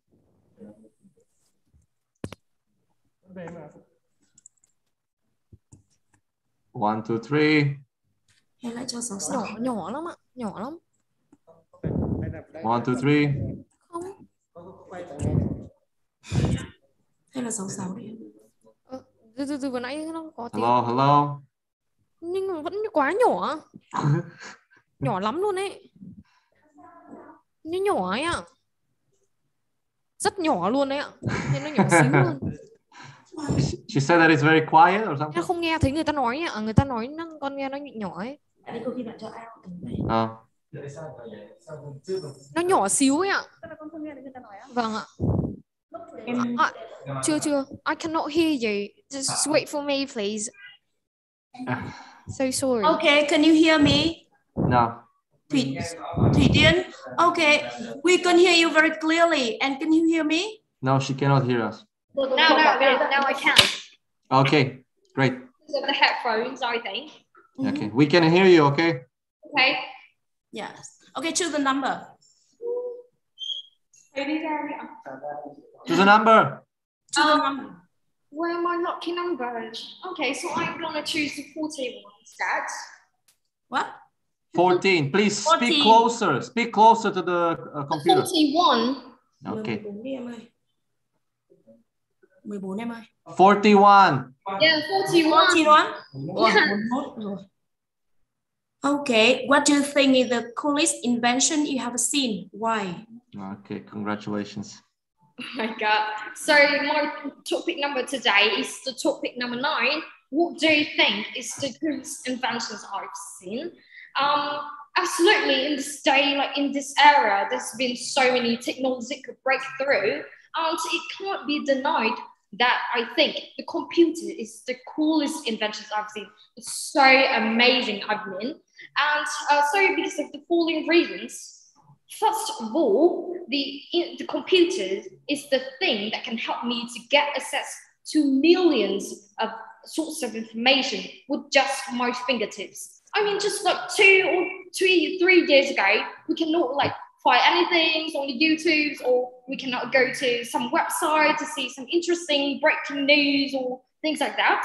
But nowadays, just click, we can have everything we want in just 1 second on the computers. With as long as you have the internet, actually. And the second reasons I think computers the coolest inventions is that the computer connects people together, even people in other continents. They can talk with me, they can communicate with me. For example, it's in this context, maybe you guys like Martin or you Ryan are in another countries, but I can still talk with you. I can still have a competition. It's so amazing, isn't it?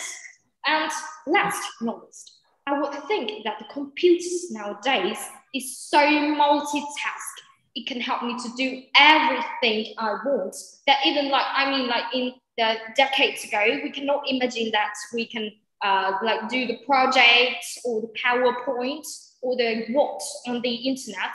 I have to like write an essay, and this kind of I feel very tired and tedious when I don't have computers. I don't get to connect with the other people, and I don't get to do so much thing on the computers. And the last reason I think every like teenagers would love to know is that the computers gave me the precious chance to play online, to play the online games. Yeah, I am such a, like pro gamer, so I kind of interested in that kind of thing.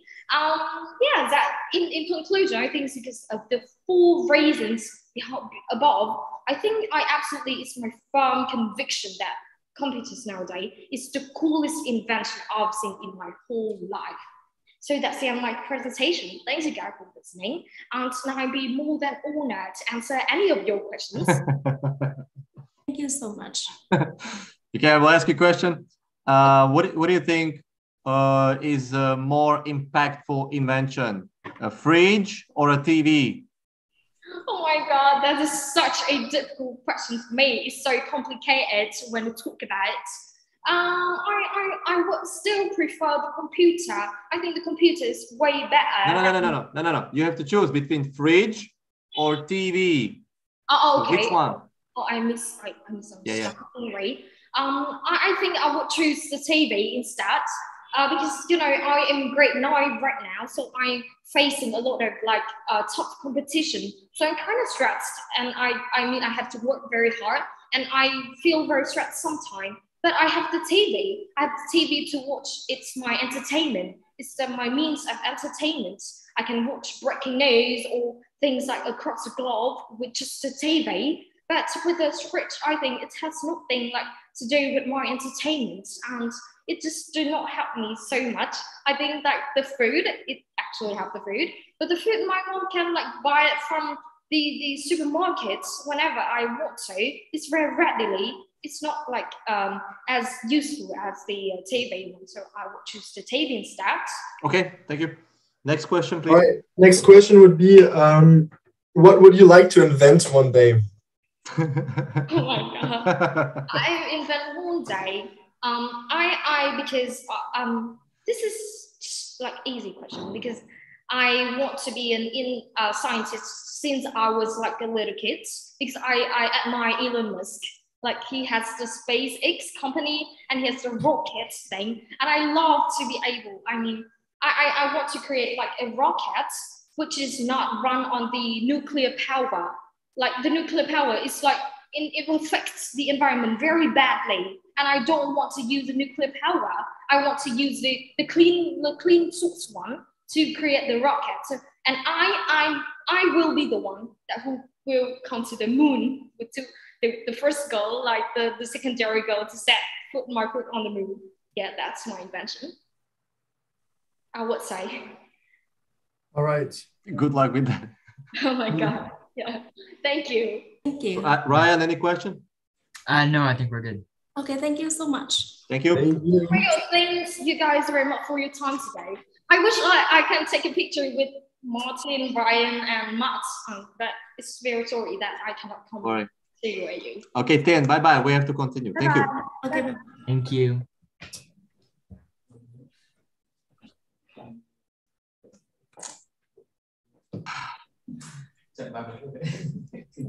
Right? Okay. 66. 66 next, yeah. Yes. Lucky number. Is this different name? This is Tien, but this is a boy. This is different name, yeah? Bùi Gia Tiến with a tone. Ah, Tien, because before it was also Tien. Tien. So, good afternoon, examiner. Oh, good afternoon, yeah. To the number, please. Let's go, number. I would like the number 17. 17. 17 em ơi. Okay, the topic number 12. Should students do volunteer work? Why or why not? Okay. So nowadays, I think volunteer work is very necessary in order to help students in many ways. The first reasons I want to maintain is that it helps students to improve the academics performance. As you know that when we attend to the volunteer work, our brains help our brains to function more smoothly, maybe because we are met with new people, or sometimes we are helpful to some persons, some disabled people, so that we can feel more happy. And then it helps our brain to function more smoothly, especially at school. It helps a lot in our study. Secondly, students who do volunteer work tend to suffer from more Secondly, I think that now students, they can have a more of the social skills, that they can improve the time management, problem solving skill, teamwork.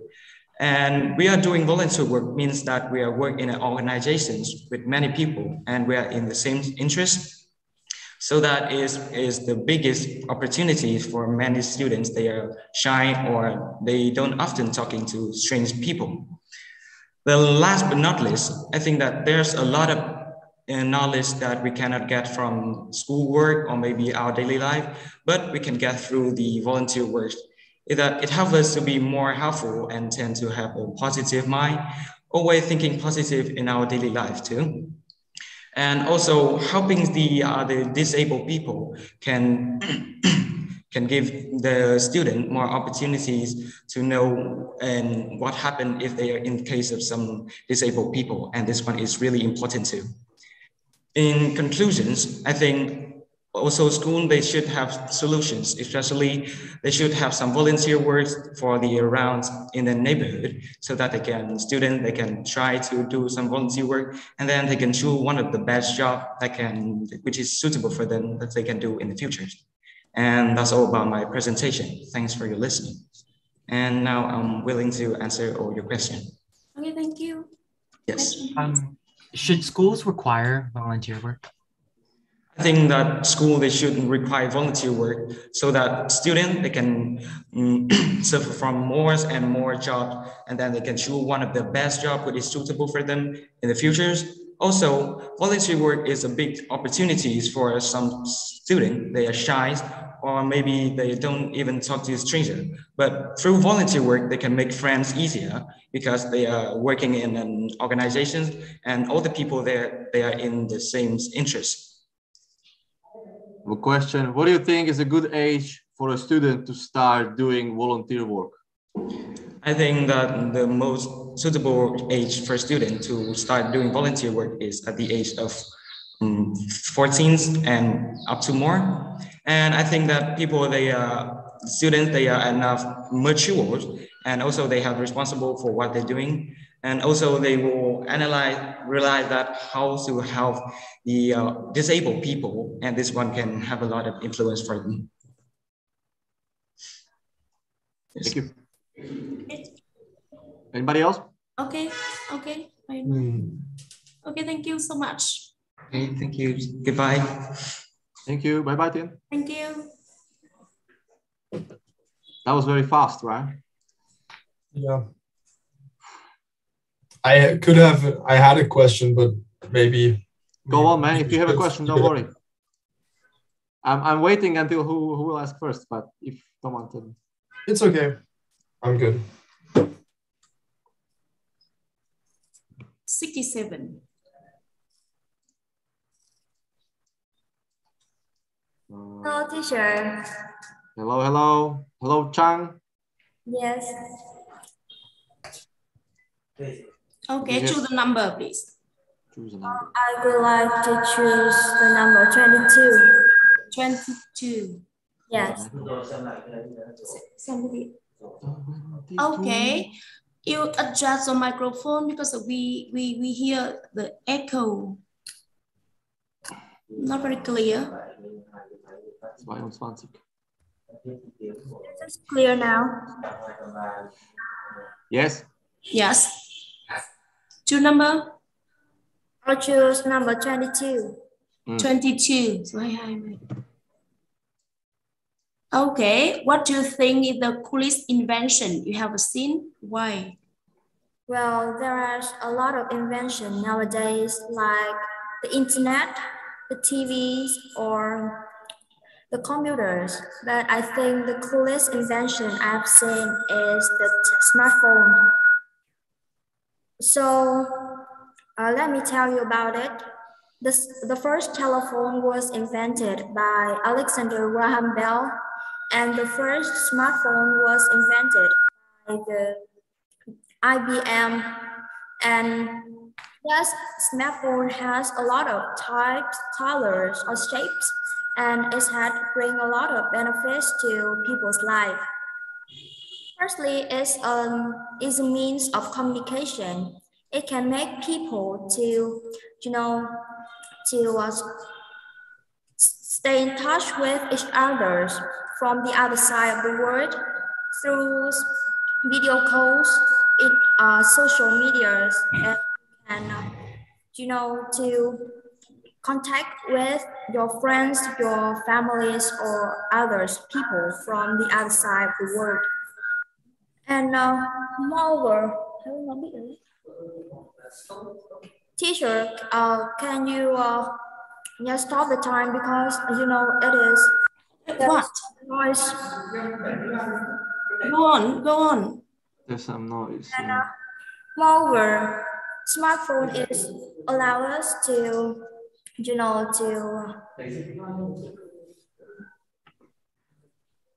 have better education. In this COVID-19 pandemic, smartphone is one a very important devices which help students to study, and it also include a lot of information, or the online learning apps which can help students to improve their knowledge and so on. Lastly, the smartphone gives us a lot of source of entertainment.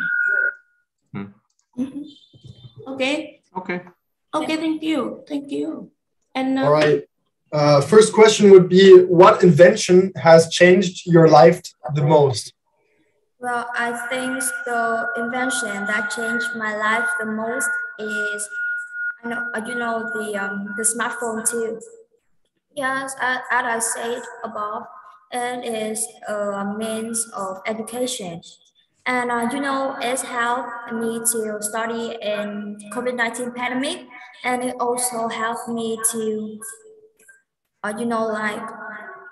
it gives me a lot of information, and I can also study online on apps on my smartphone too. And moreover, I can still connect with my friends and my family's member if I'm far from them. Okay. What do you think the worst invention in our life?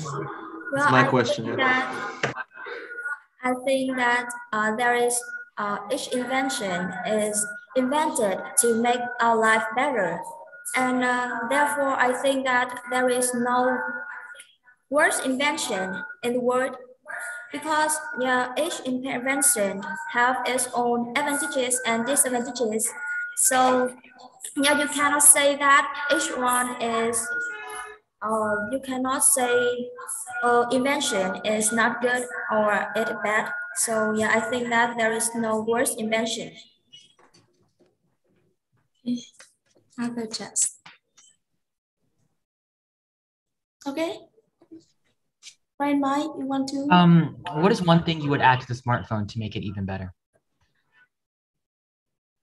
Can you speak again, teacher? Yes. What is one thing that you would add to the smartphone to make it even better? I think that I do not know much about science and technology, so I think that if I could add something to the smartphone to make it better, I think that it would be the things that can, make some apps that can make people to concentrate more. In the COVID-19 pandemic, and students have to stay at home to study online. There are a lot of students who are not concentrate on the teaching, on the lesson. So yes, if I can add some apps or some software that can make student or make the user more concentrate on the work that they are doing, I think that smartphone will be better. Okay. Thank you. Okay, thank you. Goodbye. Thank you. Thank you, Chan. Goodbye, teachers. Have a good day. Bye.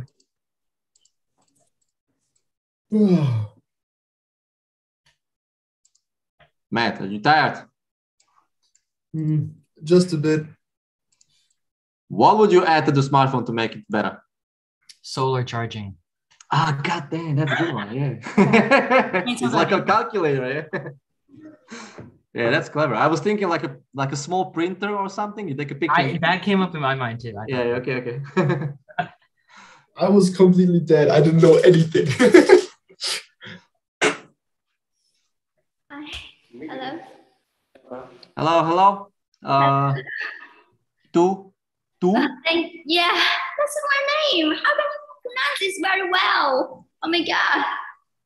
That's fine. Don't worry. Okay, so we have 3 cameras. Okay. Can you choose? Okay, choose the number. I would choose the number maybe 40. 14. 40. 40 or 40 em ơi. 40, yeah. 40, okay. What are the pros and cons of online learning? Can I start? Yes, let's begin. Okay, thank you. Firstly, that this COVID-19 pandemic has opened a new way of learning, and now all the students must stay at home and learn the distance classes. But besides, this also has many benefits and drawbacks. First, let's move to the benefits first. The online learning is help us to access everywhere. Like we in the cafe, we can also attend to the online learning. We don't have to stay at home or stay at the classes like in the traditional classes that we must always in the board, look at the board. We don't have to do it anymore.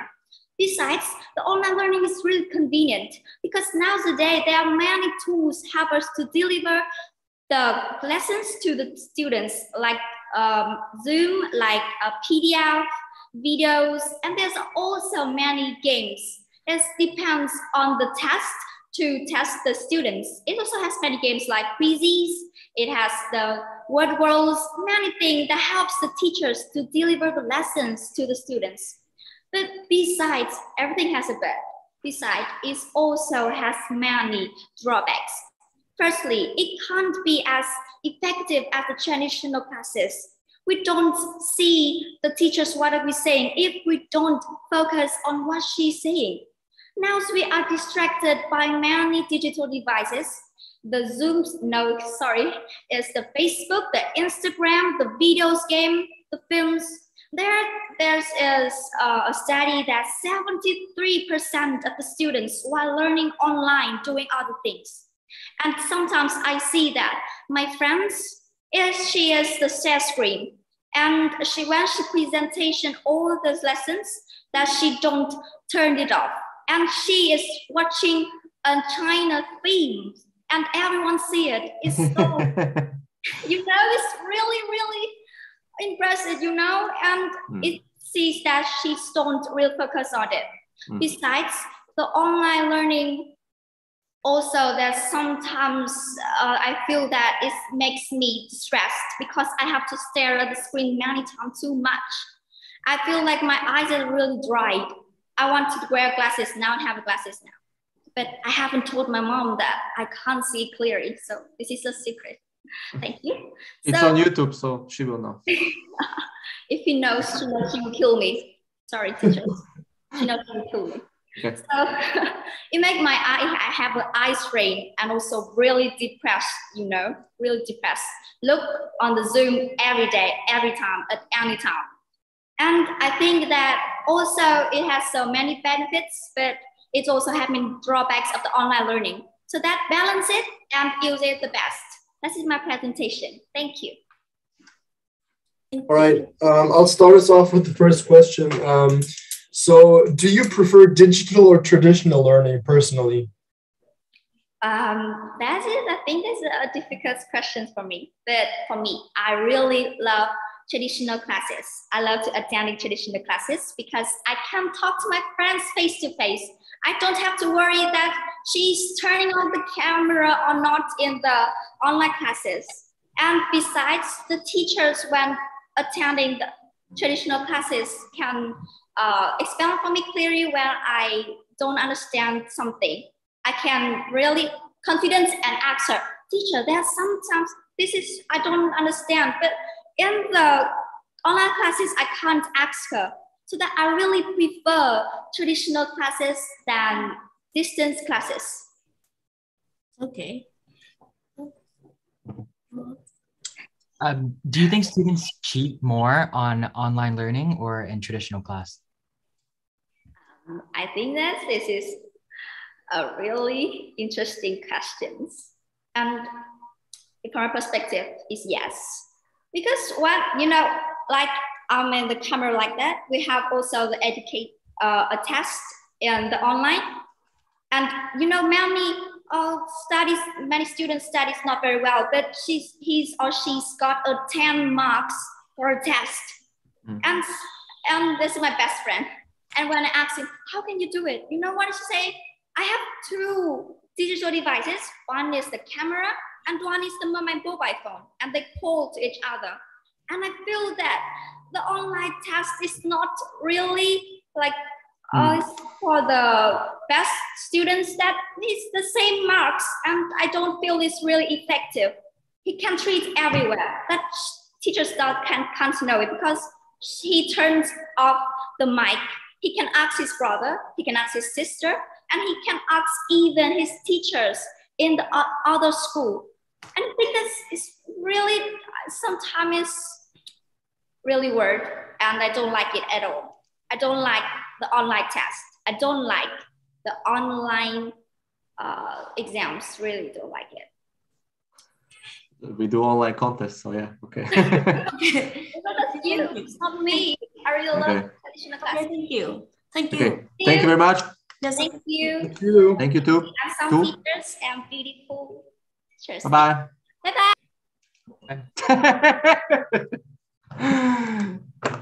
Halfway, she was saying bye-bye and just cut her off.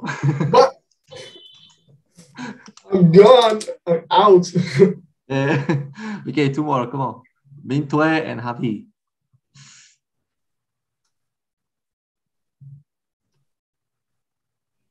Is anybody in a hurry? You have to go somewhere? No. Nói. Em cho vào. 69. Trần Đăng Ninh. Hà Vi. Where are you in the world? Me? 6970. I'm in Hanoi. Oh, okay. Yeah. Đọc anh Khiết nhá.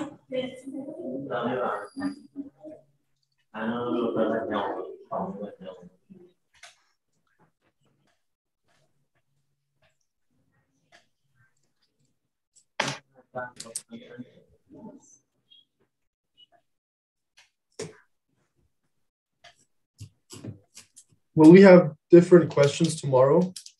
No, we will have the same. One more camera, Minh Tuệ. One more camera because we have 2-3 cameras. Okay, okay chưa? Yes, I know. The other one is being activated. Oh, hello, Mr. Yes, hello, Tuệ. Okay, Tuệ. Okay, choose the number.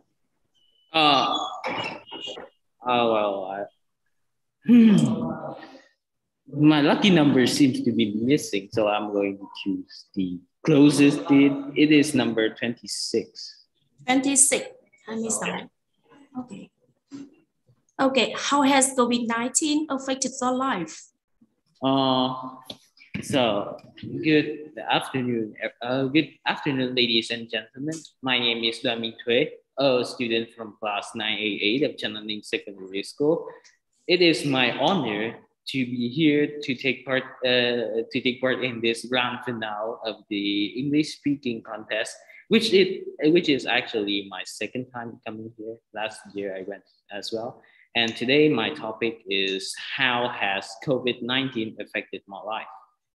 Well, the COVID-19 took us all by surprise. It all started at the end of 2019 in Wuhan, China, and it has turned the world completely upside down. It has claimed the lives of more than 4.5 million people.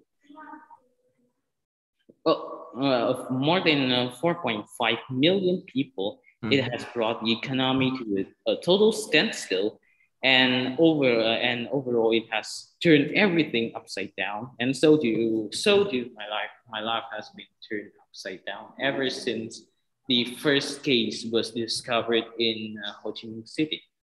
Almost immediately after the TED holiday, we were put under lockdown, and suddenly every single activity we can do were limited to just straight up staring at the computer screen for more than 5 hours a day. And during that period, my grade would gradually decline as I am constantly disconnected from the class because of my slow internet speed. And sometimes the resolution is so low that I can't even see what was showing on the blackboard. And fortunately, that ended, and we were returned back to school. And from that point onwards, then we would occasionally be put under lockdown again because the cases were high, or some complicated stuff happened, and we were put under lockdown again. And I think I need to adapt to this new lifestyle, because I know adaptation is not easy, but it is an opportunity for me to try out newer things when I am studying online, and it is simply a chance for me to improvise stuff. That is the end of my topic. Thanks everyone for listening. Okay, thank you. Thank you. Yes. Okay, I will have a question then. What do you think is the most affected group because of COVID? The most affected group because of COVID, it is the millennial. You know millennial, the people who were born between the 80s and the 90s. They are the most affected because they have just started working in the economy, and suddenly COVID swept like a storm over everything, and it brought the economy to a total standstill. So many were unemployed, and now they are facing one of the worst financial problems that they have ever seen in their life. For example, I have an uncle who just lost his job during COVID, and now he's like a burden to the family. He can't do anything. He can't make money, and because he doesn't have a university degree, then he is basically useless to your family. All right. Last question. Do you think COVID-19 sped up the digitalization? Oh, I can't hear you. I can't hear Do you think COVID-19 sped up the digitalization? Oh, I think yes. I think yes, because COVID causes a lot of the work to be done online. And digitalization is all about online working. It is basically the foundation of the recently introduced metaverse. And COVID just sped up that process by putting everyone under lockdown. Like you can't even move an inch out of your house, because if you ever move out, then your chances, even though you're wearing a face mask and you are washing their hands and do everything the doctor says to say, and yet your chances of getting infected is still pretty high. So now that everything is done online, then the digitalization is faster than ever before. Okay, I guess. Thank you. Thank you so much. Thank you. Thank you. Thank you. You too. Bye-bye. Goodbye.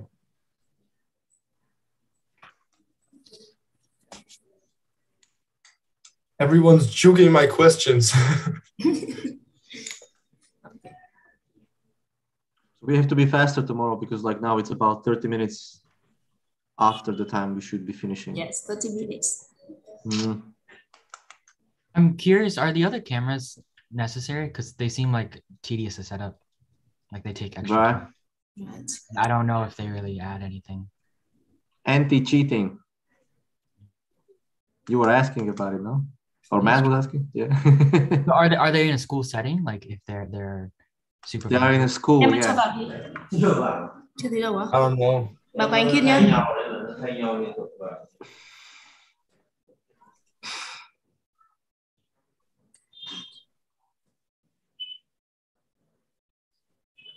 They're in the waiting room, I think. I'm sorry, we are waiting for the last candidate. Havin. Javi, hello, can you hear us? Camera nữa. Okay, one more camera. Javi. Oh, wait, yes, wait me for a moment. Mm-hmm. Ah, yes. Okay. Okay. Okay, choose the number. Được không? So I will choose number 16. 16, 16 bạn ơi. 16. Okay, should student do volunteer? Should student do volunteer work? Why or why not? Oh, there has been a debate that the students should do volunteer work. And from my perspective, I totally agree with this statement because of the following reasons. First, voluntary activities could help the students to advance their career, since the students can have a good opportunity to volunteer at the organizations that involve the work they are interested in. For example, if they have an interest in nursing, they can volunteer at a hospital or a nursing house in order to gain some hands-on experiences, which are really valuable for their future job. And second, volunteering can also help the adolescents to improve their social skills, since they are taught about the responsibility of completing a task. In addition, the teenagers also learn how to form the ability to tackle all the problems in different situations, which is a really essential skill for their daily life. Moreover, they can also learn how to communicate with other people involved in that cause or organizations. Therefore, they will feel much more comfortable and more confident in their daily life. And last but not least, I think volunteering can also help the adolescents to release stress after long hours of studying. For example, while volunteering, you have to run from place to place in order to help other people. Therefore, it can help you to improve your muscles and bones. And as a consequence, this could considerably reduce your high risk of coming down with some common flus or disease.